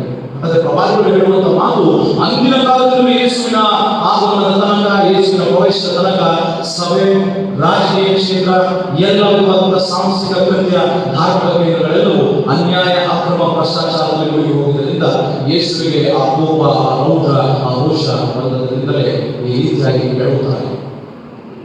ಇಂದು ಈ ಪರಿಸ್ಥಿತಿಯಲ್ಲಿ, ಇಂತಹ ಸನ್ನಿವೇಶದಲ್ಲಿ ನನ್ನ ನಿಮ್ಮೆಲ್ಲರ ದೇಹವೆಂಬ ಆಲಯ ಅನ್ಯಾಯದಲ್ಲಿದೆಯಾ, ಅಕ್ರಮದಲ್ಲಿದೆಯಾ, ಅಸ್ವಸ್ಥತೆಯಲ್ಲಿದೆಯಾ, ಅಥವಾ ಭ್ರಷ್ಟತೆಯಲ್ಲಿದೆಯಾ? ಪ್ರಶ್ನೆ ಮಾಡಿಕೊಳ್ಳಿ. ಇನ್ನು ನಮ್ಮಿಂದ ನಿಮ್ಮಿಂದ ನಮ್ಮ ಆಲಯ, ನಮ್ಮ ಸಾಂಸ್ಥಿಕ ಸಂಸ್ಥೆಗಳು, ಅಥವಾ ನಮ್ಮ ವಾಕ್ಯ ಸಮಾನದ ಸೇವೆ, ನಮ್ಮ ಆಡಳಿತ ಸೇವೆ, ನಮ್ಮ ಆರ್ಥಿಕ ಸೇವೆ ಯಾವ ಮಟ್ಟದಲ್ಲಿ ಇರಬೇಕು? ನಮ್ಮ ಸಭೆಗಳನ್ನು, ನಮ್ಮ ಜೀವಿತವನ್ನು, ನಮ್ಮ ಕುಟುಂಬಗಳನ್ನು, ನಮ್ಮ ಸಮುದಾಯವನ್ನು ಗಮನಿಸುವಾಗ ಒಂದು ವೇಳೆ ಈ ತರನಾದಂತಹ ಬದುಕು, ಈ ತರನಾದಂತಹ ಜೀವಿತದಲ್ಲಿದ್ದರೆ ಇಂದು ನನ್ನ ನಿಮ್ಮೆಲ್ಲರ ಹೃದಯದೊಳಗೆ, ಮನಸ್ಸಿನೊಳಗೆ, ಕುಟುಂಬದೊಳಗೆ, ಸಭೆಯೊಳಗೆ, ಸಮಾಜದೊಳಗೆ ಯೇಸುವಿನ ಪ್ರವೇಶ ನಿಜಕ್ಕೂ ಅಗತ್ಯ. ಒಂದು ವೇಳೆ ನಾವು ಯೇಸುವನ್ನು ಪ್ರವೇಶಿಸಿ, ಯೇಸುವನ್ನು ಅಂಗೀಕರಿಸಿ ನಮ್ಮ ಹೃದಯದಲ್ಲಿ ಮನೆ ಮಾಡಿಟ್ಟುಕೊಂಡಿರುವುದಾದರೆ ನಮ್ಮಲ್ಲಿ ನ್ಯಾಯ ಇರುತ್ತದೆ, ನೀತಿ ಇರುತ್ತದೆ, ಸತ್ಯ ಇರುತ್ತದೆ, ಧರ್ಮ ಇರುತ್ತದೆ. ಆಳು ಒಂಬಲಿಗೆ ಯೋಗ್ಯನಷ್ಟೇ ಎಂಬುದಾಗಿ ಹೇಳಿದಂತೆ ನಮ್ಮ ಶ್ರಮಕ್ಕೆ ತಕ್ಕ ಪ್ರತಿಫಲವನ್ನು ನಾವು ಹೊಂದುವುದು ನಿಜ. ಈ ಆಲಯವನ್ನು ನಾವು ಪರಿಶುದ್ಧವಾದಂತಹ ರೀತಿಯಲ್ಲಿ ಇರಿಸಿಕೊಳ್ಳಬೇಕು ವಿನಃ ನನ್ನ ಇಚ್ಛಾನುಸಾರ, ನನ್ನ ಬಯಕೆಯಂತೆ, ನನ್ನ ನಿರ್ಧಾರ ತೀರ್ಮಾನದಂತೆ ಎಂದೂ ಸಹ ಪರಿವರ್ತನೆ ಮಾಡಬಾರದು, ಬದಲಾವಣೆ ಮಾಡಲೇಬಾರದು. ಆಲಯ ಇರುವಂತೆ, ದೇವರ ವಾಕ್ಯ ಇರುವಂತೆ, ದೇವರ ಚಿತ್ತದಂತೆ, ದೇವರ ಇಚ್ಛೆಯಂತೆ, ದೇವರ ಸಂಕಲ್ಪದಂತೆ ನಾವು ನಿಲ್ಲಲು ಬದಲಾಗಿ ಪರಿವರ್ತನೆಯಾಗಿ ಆತನಿಗೆ ಸಮರ್ಪಿಸಿಕೊಂಡವರಾಗಿರಬೇಕು. ನಮ್ಮ ತೀರ್ಮಾನ, ನಮ್ಮ ನಿರ್ಧಾರ, ನಮ್ಮ ನಿರ್ಣಯ, ನಮ್ಮ ನಿಲುವು ವಾಕ್ಯದ ಪ್ರಕಾರವಾಗಿ ಅದು ಬೇರೂರಬೇಕು, ವಾಕ್ಯದ ಪ್ರಕಾರವಾಗಿ ನೆರವೇರಬೇಕು ವಿನಃ ನನ್ನ ತೀರ್ಮಾನದಂತೆ, ನನ್ನ ಆಲೋಚನೆಯಂತೆ, ನನ್ನ ಇಷ್ಟದಂತೆ ದೇವರ ವಾಕ್ಯವನ್ನು ನಾವು ಯಾವುದು, ದೇವರ ಆಲಯವನ್ನು, ಸಮಾಜವನ್ನು ಯಾವುದು ಸಹ ನಾವು ಆ ಮಾರ್ಗದಲ್ಲಿ ನಡೆಸಿಕೊಳ್ಳುತ್ತಾರೆ. ಇದು ಪ್ರಪಂಚದಾದ್ಯಂತ, ಇದು ಜಗತ್ತಿನಾದ್ಯಂತ, ಅಥವಾ ದೇಶದಾದ್ಯಂತ, ರಾಜ್ಯದಾದ್ಯಂತ, ಜಿಲ್ಲಾದ್ಯಂತ ನಮ್ಮ ಸ್ಥಿತಿಗತಿಗಳು ಸಹ ಈ ರೀತಿಯಲ್ಲಿ ಇರುವುದರಿಂದ ನಮ್ಮ ಆಲಯವು, ನಮ್ಮ ಸಂಸ್ಥೆಗಳು, ನಮ್ಮ ಎಲ್ಲ ವಿಧವಾದಂತಹ ಆಡಳಿತ ಸೇವೆ, ನಮ್ಮ ಧಾರ್ಮಿಕ ಸೇವೆ, ನಮ್ಮ ವಾಕ್ಯ ಸಾರುವ ಸೇವೆ, ನಮ್ಮ ಯಾಜಕೋದ್ಯೋಗ ಅಥವಾ ನಮ್ಮ ಸೇವಾ ಕಾರ್ಯಗಳು ಯಾವ ರೀತಿಯಲ್ಲಿ ಇರುತ್ತವೆಯೋ ಅದನ್ನು ನಾವು ಗಮನಿಸುವಾಗ ವಿಪರ್ಯಾಸ, ದುಃಖಕರವಾದಂತಹ ಸಂಗತಿ. ಅಂದು ಮಾಡಿದಂತಹ ಕಾರ್ಯಗಳನ್ನೇ ನಾವು ನಾವು ಇನ್ನೂ ಸಹ ಮಾಡುತ್ತಾ ಇರುವುದಾದರೆ ನಿಜಕ್ಕೂ ಮತ್ತೊಂದಾவது ನಾವು ಯೇಸುವನ್ನು ಶಿಲುಬೆಗೆ ಜಡಿದು ಜಡಿದು ಜಡಿದು ಕೂಗಿ ಕೂಗಿ ಚುಚ್ಚಿ ಚುಚ್ಚಿ ಸಾಯಿಸಲಾಗ ನನ್ನ ನಿಮ್ಮೆಲ್ಲರ ಬದುಕು ಬದಲಾಗಬೇಕು, ನನ್ನ ನಿಮ್ಮೆಲ್ಲರ ಜೀವನ ಬದಲಾಗಬೇಕು ಎಂದು ಆಲಯವನ್ನು ಯಾವ ಸ್ಥಿತಿಗತಿಗಳಲ್ಲಿ ಇರಿಸಿಕೊಳ್ಳುತ್ತಿದ್ದೇವೆ? ನನ್ನ ದೇಹವೆಂಬ ನಮ್ಮೆಲ್ಲರ ದೇಹವೆಂಬ ಆಲಯವನ್ನು ಯಾವ ರೀತಿ ಇರಿಸಿಕೊಳ್ಳುತ್ತಿದ್ದೇವೆ? ಕಣ್ಣರ ಗವಿಯನ್ನಾಗಿ ಮಾಡಿಕೊಂಡಿದ್ದೇವೆಯಾ? ಸೈತಾನಿಗೆ ಮನೆ ಮಾಡಿಕೊಟ್ಟಿದ್ದೇವೆಯಾ? ಅಥವಾ ಸೈತಾನನ ಮಾರ್ಗದಲ್ಲಿ ನಾವು ಜೀವಿಸಿ ಸೈತಾನನ ಪರವಾಗಿ ನಾವು ಕಾರ್ಯ ಮಾಡುತ್ತಿದ್ದೇವೆಯಾ? ಅಥವಾ ಅಂದಿನ ಮಹಾಯಾಜಕರುಗಳಂತೆ ರಾಷ್ಟ್ರೀಯ ಮುಖಂಡರುಗಳಂತೆ ಹಲವು ರೀತಿಯಾದಂತಹ ಅಧರ್ಮ ಅನ್ಯಾಯ ರಸ್ತೆಯಲ್ಲಿ ನಾವು ನೀವು ಇರುವುದಾದರೆ ನಿಜಕ್ಕೂ ಯೇಸು ಬಯಸುವಂತಹ ಜೀವಿತ, ಯೇಸು ಇಚ್ಛಿಸುವಂತಹ ಸಂಗತಿಗಳು ಜೀವನ ಅದು ನಮ್ಮದಾಗಿರುವುದಿಲ್ಲ. ಬದಲಾವಣೆ ನಾವು ಪರಿವರ್ತನೆ ಆಗೋಣ. ಈ ಆಲಯವನ್ನು ಪರಿಶುದ್ಧವಾದಂತಹ ಪ್ರಾರ್ಥನಾಲಯವಾಗಿ ಮಾರ್ಪಡಿಸಿಕೊಳ್ಳೋಣ. ಸಕ್ರಿಯವಾಗಿ ಸಮಯಕ್ಕೆ ಸರಿಯಾಗಿ ನಾವು ಆಲಯಕ್ಕೆ ಬರುವುದಾಗಿ, ಆಲಯಕ್ಕೆ ಬರುವಾಗ ಪ್ರಾರ್ಥನಾಪೂರ್ವಕವಾಗಿ ನಮ್ಮನ್ನು ನಾವು ತಗ್ಗಿಸಿಕೊಂಡವರಾಗಿ ಬರೋಣ. ಆಲಯದಲ್ಲಿ ನಾವು ಇರುವಂತಹ ಸ್ಥಳದಲ್ಲಿ ಮತ್ತೊಬ್ಬರ ವಿಷಯದಲ್ಲಿ ನಾವು ಹಗೆತನ, ದ್ವೇಷ, ಅಸೂಯೆ, ಹೊಟ್ಟೆ ಕಿಚ್ಚನ್ನು ಇಟ್ಟುಕೊಂಡವರಾಗಿ ನಮ್ಮ ಹೃದಯದಲ್ಲಿ ನಾನೇ ಶ್ರೇಷ್ಠ, ನಾನೇ ಅತ್ಯುತ್ತಮನು, ನಾನೇ ನಿಜಕ್ಕೂ ಶ್ರೇಷ್ಠರಿಗೆ, ನಾನೇ ಜೀವಕ್ಕೆ ಸೇರುತ್ತೇನೆ ಎನ್ನುವಂತ ಭಾವನೆಯಿಂದ ಬರುವುದು ಬೇಡ. ಯಾಕಂದ್ರೆ ನನ್ನ ಹೃದಯದಲ್ಲಿ ಎಷ್ಟು ಕಳ್ಳರ ಗವಿಯಿದೆ ಎಂಬುದಾಗಿ ನನ್ನದು ನನಗೆ ಗೊತ್ತು, ನಿಮ್ಮದು ನಿಮಗೆ ಗೊತ್ತು, ನನ್ನದು ನಿಮ್ಮದು ಎಲ್ಲರಿಗೂ ಸಹ ದೇವರಿಗೆ ಗೊತ್ತಿರುವಂತದಾಗಿ. ಹಾಗಾಗಿ ನಮ್ಮ ಹೃದಯವೆಂಬ ದೇಹವೆಂಬ ದೇಗುಲವನ್ನು ನಾವು ಶುದ್ಧ ಮಾಡಿಕೊಳ್ಳೋಣ. ನಮ್ಮ ಮನಸ್ಸೆಂಬ ದೇಹವೆಂಬ ದೇಗುಲವನ್ನು ನಾವು ಶುದ್ಧ ಮಾಡಿಕೊಳ್ಳೋಣ. ಆಗ ಮಾತ್ರ ನಾವು ಸಹ ಪರಿಶುದ್ಧರಾಗಿರುವಾಗ ನಮ್ಮ ನುಡಿಯು, ನಮ್ಮ ನಡೆಯು, ನಮ್ಮ ವ್ಯಕ್ತಿತ್ವವು ಶುದ್ಧವಾಗಿದೆ. ಅದೇ ವೇಳೆ ನಾವು ಆಲಯಕ್ಕೆ ಬಂದ ತಕ್ಷಣ ಆಲಯವನ್ನು ಯಾವ ರೀತಿಯಾದಂತಹ ಪ್ರಾರ್ಥನಾಲಯವಾಗಿ ಆತನು ನಿರ್ಮಿಸಿದಾನೋ, ಯಾವ ರೀತಿಯಲ್ಲಿ ದೇವರು ತನ್ನ ಪರಿಶುದ್ಧ ಆಲಯವನ್ನು ತನ್ನದೆಂದು ಪ್ರತಿಷ್ಠಾಪನೆ ಮಾಡಿದಾನೋ, ಇದು ಮನುಷ್ಯನ ಕೇಂದ್ರವಲ್ಲ, ಮನುಷ್ಯರನ್ನು ಆರಾಧಿಸುವಂತ ಸ್ಥಳವಲ್ಲ. ನನ್ನ ನಿಮ್ಮೆಲ್ಲರ ಸರ್ವಸ್ವವು, ಜೀವವು, ಒಡೆಯನು, ಯಜಮಾನನು, ಸರ್ವಶಕ್ತನಾದಂತಹ ದೇವರ ಜೀವದಾಯಕನಾದಂತಹ ಯೇಸು ಕ್ರಿಸ್ತನ ನಮ್ಮನ್ನು ನಡೆಸುವಂತಹ ಪವಿತ್ರಾತ್ಮನಾದ ದೇವರ ಕೇಂದ್ರ, ದೇವರ ಸ್ಥಳ, ದೇವರ ಆಲಯವಾಗಿದ್ದರಿಂದ ಆತನಿಗೆ ಸಲ್ಲಿಸುವಂತಹ ಆರಾಧನೆ, ಘನತೆ, ಮಾನವನ್ನು ನಾವು ಸಲ್ಲಿಸೋಣ. ಇಂದು ವ್ಯಕ್ತಿಯ ಆರಾಧನೆ ಹೆಚ್ಚಾಗಿರಲಿಲ್ಲ, ದೇವರ ಆರಾಧನೆ ಹೆಚ್ಚಾಗಿದೆ. ವ್ಯಕ್ತಿಯನ್ನು ನಾವು ಪೂಜಿಸಿದ್ದೇವೆ, ದೇವರನ್ನು ಪೂಜಿಸುವುದನ್ನು ಬಿಟ್ಟಿದೆ. ಅನೇಕ ಬೇರೆ ನಾವು ಇತರ ಧರ್ಮೀಯರಿಗೆ, ಇತರ ವಿಶ್ವಾಸಗಳಿಗೆ ನಮ್ಮ ಆಲಯದಲ್ಲಿ ಸ್ಥಳ ಕೊಡದೆ ಹೋದರೆ, ನಮ್ಮ ಆಲಯದಲ್ಲಿ ಪ್ರವೇಶ ಮಾಡುವುದಕ್ಕೆ ಇಲ್ಲದೆ ಹೋದರೆ ನೆನಪಿನಲ್ಲಿಟ್ಟುಕೊಳ್ಳಬೇಕು, ನನ್ನನ್ನಾಗಲಿ ನಮ್ಮೆಲ್ಲರನ್ನಾಗಲಿ ದೇವರು ಈ ಸ್ಥಳದಿಂದ ಕಿತ್ತು ಹಾಕ್ತಾರೆ. ಈ ಆಲಯ ಎಲ್ಲ ಜನಾಂಗಗಳಿಗೂ ಪ್ರಾರ್ಥನಾಲಯವಾದ್ದರಿಂದ ಗಿರಿಸರಿಗೆ ಮಾತ್ರ, ಕ್ರೈಸ್ತರಿಗೆ ಮಾತ್ರ ಸೀಮಿತವಲ್ಲ. ಈ ಆಲಯ, ಈ ಪ್ರಾರ್ಥನಾಲಯ ಇಡೀ ಸರ್ವ ಜನಾಂಗಕ್ಕೂ ಸೀಮಿತವಾಗಿದೆ, ಎಲ್ಲರಿಗೂ ಸಹ ಆಗಿದೆ. ಅಂದು ಹೇಳಿದಂತೆ ನಪುಂಸಕರಿಗೂ ಉದ್ದೇಶಿಸಿದ್ದು ನಾನು ಅಲ್ಲಿ ಶಿಲೆಯಿಟ್ಟು ನಾನು ಅವರನ್ನು ನಾನು ನನ್ನ ಆಲಯಗಳಿಗೆ ಪ್ರವೇಶ ಮಾಡಿದ್ದೇನೆ, ನಿಮ್ಮೆಲ್ಲರನ್ನು ನಾನು ಕಿತ್ತು ಹಾಕ್ತೇನೆ ಎಂಬುದಾಗಿ ಹೇಳಿದಂತೆ ಒಂದು ದಿನ ನಾನು ಆಲಯಕ್ಕೆ ಬರಬಹುದು, ನಮ್ಮೆಲ್ಲರಿಗೂ ಆಲಯಕ್ಕೆ ಬರಬಹುದು. ನಾವು ಎಚ್ಚರಿಕೆಯಿಂದ ನಮ್ಮ ಆಲಯದ ವಿಷಯದಲ್ಲಿ ನಾವು ಗಮನದಿಂದ ನಾವು ಸರಿಯಾದ ಕ್ರಮವನ್ನು, ಆರಾಧನೆಯನ್ನು ನಾವು ಸಲ್ಲಿಸುವುದು ಆಯ್ಕೆ. ಯಾಕಂದ್ರೆ ಬೇರೆ ವಾಕ್ಯವನ್ನು ಕೇಳಿದ್ದೇವೆ, ವಾಕ್ಯದ ಗುಣಾರ್ಥಗಳನ್ನು ತಿಳಿದುಕೊಂಡಿದ್ದೇವೆ. ಇನ್ನು ನಮ್ಮ ಜೀವಿತ, ನಮ್ಮ ನಡವಳಿಕೆ, ನಮ್ಮ ವ್ಯಕ್ತಿತ್ವ ಸ್ವಭಾವ ನನ್ನ ನಿಮ್ಮೆಲ್ಲರ ಕೈಗಳಿದೆ, ನನ್ನ ನಿಮ್ಮೆಲ್ಲರ ಹೃದಯದ ನಿರ್ಣಯದ ಮೇಲೆ, ತೀರ್ಮಾನದ ಮೇಲೆ ನಿರ್ಧಾರದ ಮೇಲೆ. ಯೇಸುವಿನ ಮಾತುಗಳನ್ನು ಕೇಳಿದ ನಾವು ಯೇಸುವಿನ ಮಾತುಗಳಂತೆ ನಾವು ನಡೆಯುತ್ತೇವೆ, ಯೇಸುವಿನ ಮಾತಿನಂತೆ ನಮ್ಮ ಹೃದಯದಲ್ಲಿ ಅವನು ಇಟ್ಟುಕೊಳ್ಳುತ್ತೇವೆ, ನಮ್ಮ ಆಲಯವನ್ನು ಆ ಮಾರ್ಗದಲ್ಲಿ ಇಟ್ಟುಕೊಳ್ಳುತ್ತೇವೆ, ಇಲ್ಲವೇ ನಮ್ಮ ಇಚ್ಛಾನುಸಾರವಾಗಿ ಸೈತಾನನ ದಾಸರಾಗಿ ನಾವು ಬದುಕುತ್ತೇವೆ? ನಾವೇ ನಿರ್ಧರಿಸಿಕೊಳ್ಳಬೇಕಾಗಿದೆ. ನಾವು ನಮ್ಮ ದೇಹವೆಂಬ ಆಲಯವನ್ನು, ಕಟ್ಟಡವೆಂಬ ಆಲಯವನ್ನು, ಎಲ್ಲಾ ರೀತಿಯ ಸೇವಾ ಕಾರ್ಯಗಳನ್ನು, ಧಾರ್ಮಿಕ ಕೃತ್ಯಗಳನ್ನು, ಚಟುವಟಿಕೆಗಳನ್ನು, ಆಚರಣೆಗಳನ್ನು ಅರ್ಥಗರ್ಭಿತವಾಗಿ ತಂದೆಯಾದ ದೇವರಿಗೆ ಮಹಿಮೆಯನ್ನು ತರುವಂತ ರೀತಿಯಲ್ಲಿ ಬಳಸುವುದಾದರೆ, ಮಾಡುವುದಾದರೆ ಮಾತ್ರ ನಮಗೆ ಆಶೀರ್ವಾದ. ಇಲ್ಲದಿದ್ದರೆ ಕರ್ತನ ಹೆಸರಿನಲ್ಲಿ ಬರುವವರಿಗೆ ಶಾಪವಿರುತ್ತದೆ, ಆಶೀರ್ವಾದ ಸಿಕ್ಕುವುದಿಲ್ಲ. ಮೇಲಿನ ಲೋಕದ ದೇವರಿಗೆ ಜಯವಿರುವುದಿಲ್ಲ, ಅಪಜಯವಾಗುತ್ತದೆ. ಮೇಲಿನ ಲೋಕದಲ್ಲಿ ವಾಸ ಮಾಡುವಂತ ನನ್ನ ಮೇಲಿನ ದೇವರಿಗೆ ಅಪಕೀರ್ತಿ, ಅವಮಾನ ಉಂಟಾಗುತ್ತದೆ, ಘನಮಾನ ಉಂಟಾಗುತ್ತದೆ. ದೇವರಾತ್ಮನು ನ್ಯಾಯ, ನೀತಿ, ಸತ್ಯ ಧರ್ಮದ ಪ್ರಕಾರವಾಗಿ ನಮ್ಮೆಲ್ಲರ ಹೃದಯಗಳನ್ನು ಆಳುತ್ತಾ ನಮ್ಮ ಧಾರ್ಮಿಕ ಕೇಂದ್ರ, ನಮ್ಮ ರಾಜಕೀಯ ಕೇಂದ್ರ, ನಮ್ಮ ಸಾಂಸ್ಕೃತಿಕ ಕೇಂದ್ರಗಳನ್ನು ಯೋಗವಾದ ನಡೆಸುವುದಕ್ಕೆ ಸಹಾಯ ಮಾಡಿ.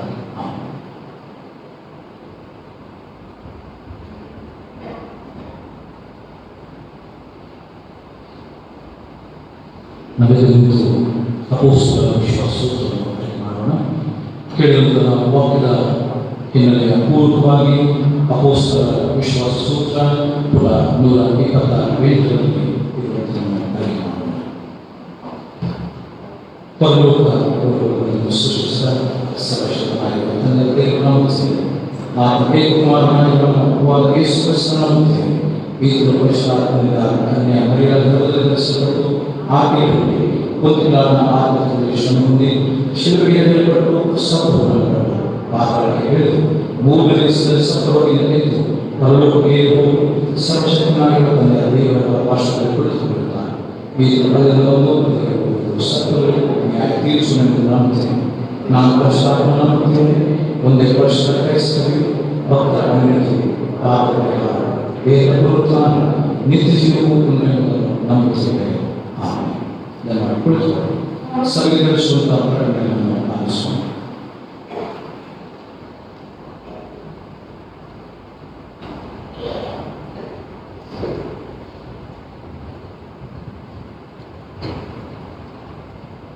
ಸಭೆಗೆ ಸಾಧಿಸತಕ್ಕಂಥ ವಾರದ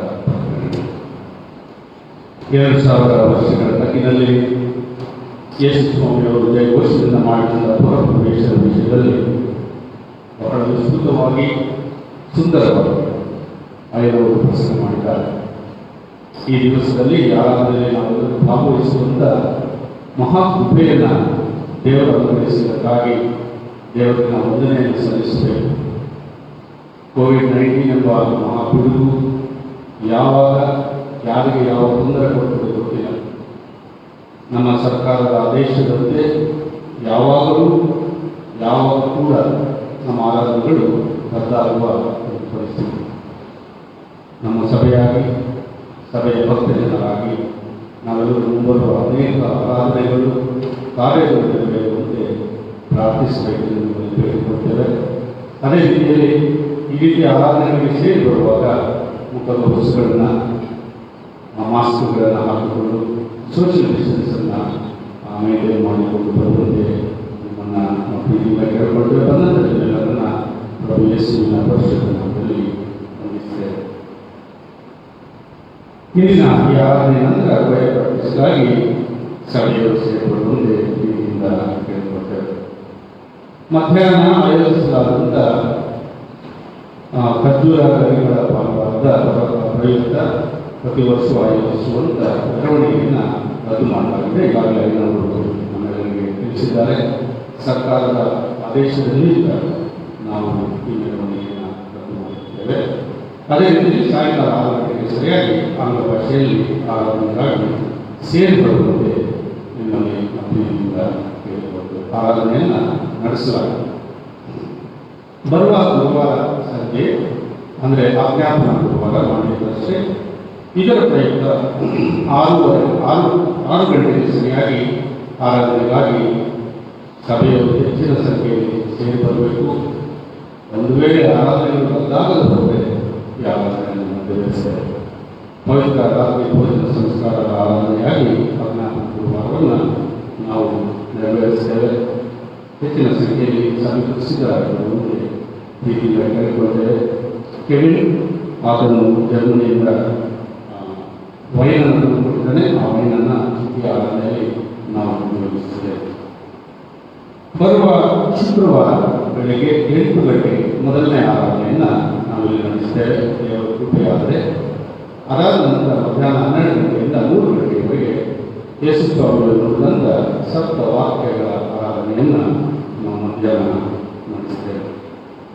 ಬರುವ ಶನಿವಾರ ಪವಿತ್ರ ಶನಿವಾರದ ಆರಾಧನೆಯಾಗಿ ಯಥಾ ಪ್ರಕಾರ ಶಾಂತಿ ಚರ್ಚ್ ಶಾಂತಿನಗರದಲ್ಲಿರುವಂಥ CSA ಶಾಂತಿ ಚರ್ಚ್ನಲ್ಲಿ ಆರಾಧನೆಯನ್ನು ನಡೆಸಲಾಗುತ್ತದೆ.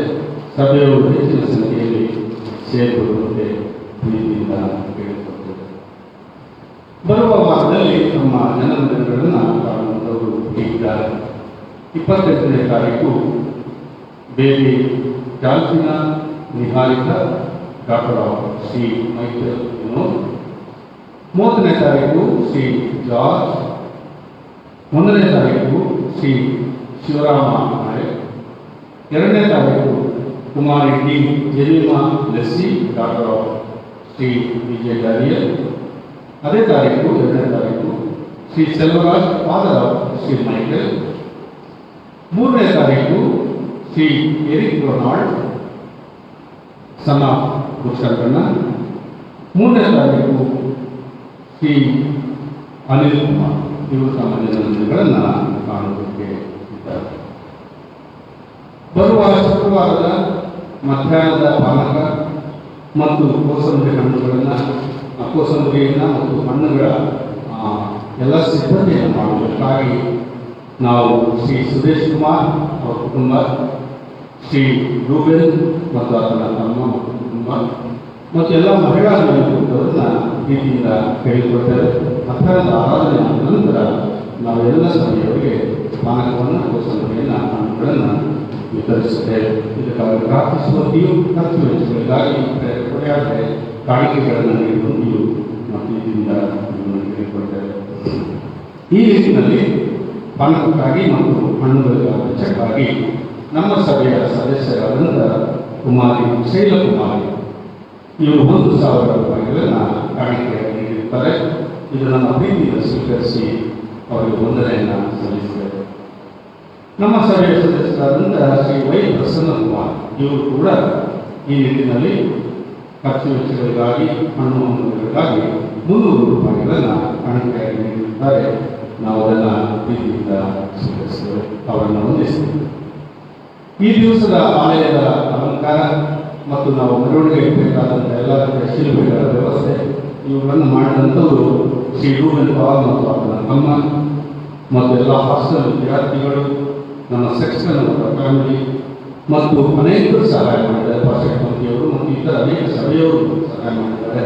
ಕೆವಿನ್ ಮತ್ತು ಯುವನ ಕೂಟ ಇವರೆಲ್ಲರೂ ಸಹಾಯ ಮಾಡಿದ್ದಾರೆ. ಇವರೆಲ್ಲರಿಗೆ ನಾವು ಸಭೆಯ ಸಭಾಪಾಲಕರ ಪರವಾಗಿ ವಂದನೆಯನ್ನು ಸಲ್ಲಿಸ್ತೇವೆ. ಬರುವ 3ನೇ ತಾರೀಕು ಏಪ್ರಿಲ್ ಬೆಳಗ್ಗೆ 10 ಗಂಟೆಯಿಂದ ಮಧ್ಯಾಹ್ನ 2 ಗಂಟೆಯವರೆಗೆ ಹೋಳಿ ಒಡಕಿನ ಉಪವಾಸ ಪ್ರಾರ್ಥನೆ ಎಂಬುವಂಥ ಉಪವಾಸದ ಪ್ರಾರ್ಥನೆಯನ್ನು ಪ್ರತಿ ಮಾಸದಂತೆ ಈ ಮಾಸ ಕೂಡ ನೆರವೇರಿಸ್ತಾರೆ. ಸಭೆಯ ಹೆಚ್ಚಿನ ಸಂಖ್ಯೆಯಲ್ಲಿ ಸೇರಿಕೊಳ್ಳುವಂತೆ ಕೇಳಿಕೊಳ್ಳುತ್ತದೆ.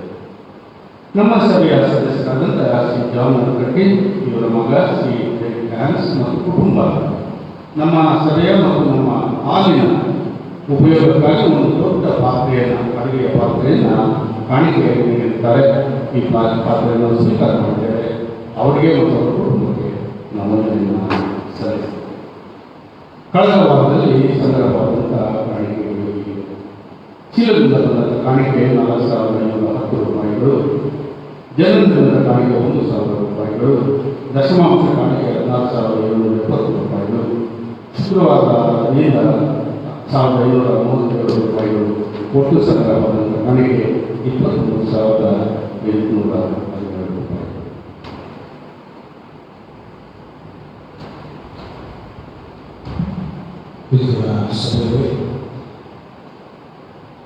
ಸರ್ಕಾರದ ಆದೇಶದ ಮೇರೆಗೆ ಶುಕ್ರವಾರ ಮತ್ತು ಪುನರ್ಸ್ನಾನದ ಆರಾಧನೆಗಳಿಗೆ ಪವಿತ್ರವಾದ ಆರಾಧನೆಗಳ ವಿಷಯದಲ್ಲಿ ನಮಗೆ ಬಹಳಷ್ಟು ಗೊಂದಲ ಇರುವುದರಿಂದ ನಾನು ಈಗಾಗಲೇ ನಿಮಗೆ ವಾಟ್ಸಪ್ನ ಗುಂಪಿನಲ್ಲಿ ನಿಮಗೆ ತಿಳಿಸ್ತೇನೆ.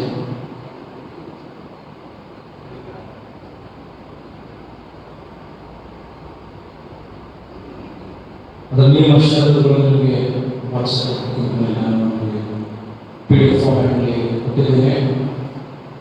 ನಮ್ಮದು ಮಾತ್ರವಲ್ಲ, ಇತರ ಧರ್ಮದ ಎಲ್ಲ ಆಚರಣೆಗಳನ್ನು ಸಹ ರದ್ದು ಮಾಡಬೇಕೆಂಬುದಾಗಿ ಹೇಳಿರುತ್ತಾರೆ. ಹಾಗಾಗಿ ಎಲ್ಲಿ ತನಕ ನಮಗೆ ಅವಕಾಶವಿದೆಯೋ ಅಲ್ಲಿ ತನಕ ನಾವು ಸಭೆಯಾಗಿ ಸದಾಯವಾಗಿ ಆಲಯದ ಸೇವೆಗಳಾಗಿರುತ್ತೇವೆ. ಇಲ್ಲದಲ್ಲಿ ಪರ್ಯಾಯ ವ್ಯವಸ್ಥೆಯನ್ನು ಆರಾಧನೆಗೆ ನಾವು ಮಾಡಲಾಗ್ತದೆ. ನಿಮ್ಮ ಪ್ರಾರ್ಥನೆ, ನಿಮ್ಮ ಉಪವಾಸದ ದಿವಸಗಳು ಬಹಳ ಅಗತ್ಯ. ಒಂದು ವೇಳೆ ರದ್ದಾಗಬಹುದು, ಇಲ್ಲದಿದ್ದರೂ ಇಲ್ಲ.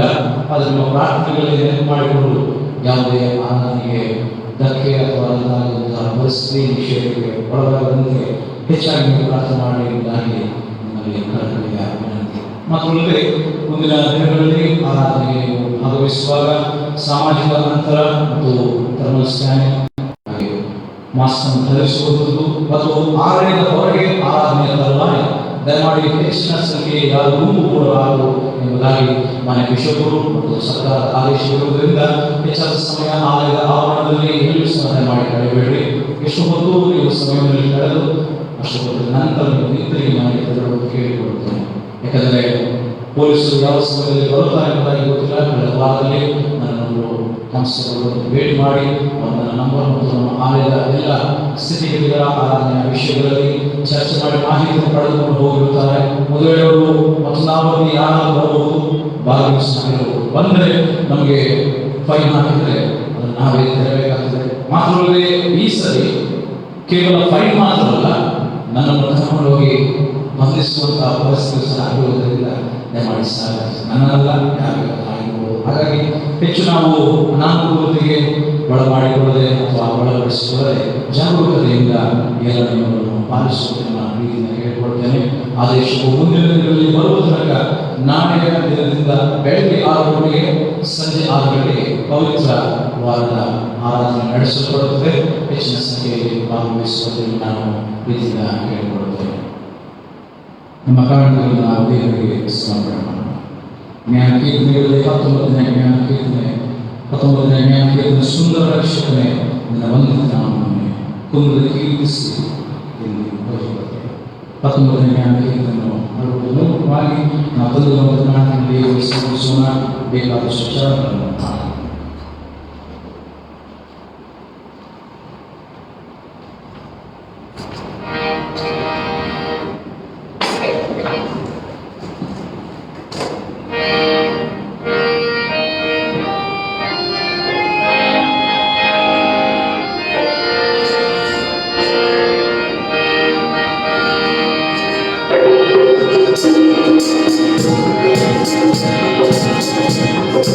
Thank you.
ಪುನರುತ್ಥಾನ ಆರಾಧನೆ ಮುಂದಿನ ಭಾನುವಾರ ಯಾವುದೇ ರದ್ದು ವಿಷಯವಿಲ್ಲದಿದ್ದರೆ ಬೆಳಗಿನ ಸಮಯ 7 ಆಚರಿಸಲಾಗುತ್ತದೆ.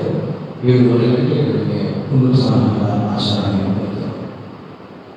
ಜನರ ದಿವಸದ ಕಾಣಿಕೆಯನ್ನು ವಾಯು ವಸಂತಕುಮಾರ್, ರೋಸ್ಮೇರಿ, ಸಿದ್ದಯ್ಯಪ್ಪ,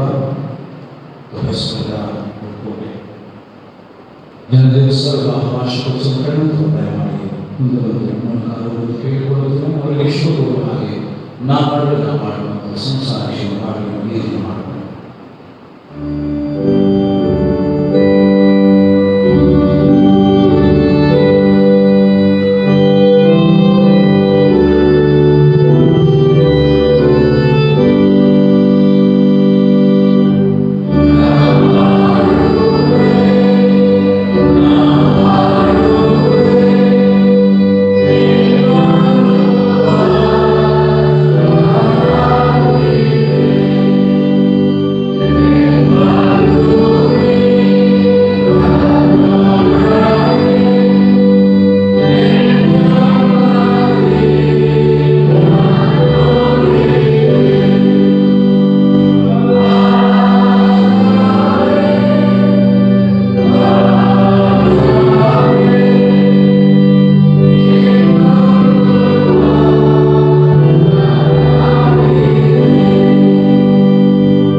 ಪರೀಕ್ಷೆಗೆ ಸಿದ್ಧವಾಗುತ್ತಿರತಕ್ಕಂಥ ವಿದ್ಯಾರ್ಥಿಗಳು ಸಹ ಮುಂದೆ ಮಾಡಲಾಗುವುದು ಕೇಳಿಕೊಳ್ಳುತ್ತೇನೆ. ಪದವಿ ಹಿರಿಯ ಪ್ರಾಥಮಿಕ ಯಾವುದೇ ಶಾಲಾ ಕಾಲೇಜುಗಳು ಮುಂದೆ ಮಾಡಲಾಗುವುದು ಕೇಳಿಕೊಳ್ಳುತ್ತೇನೆ.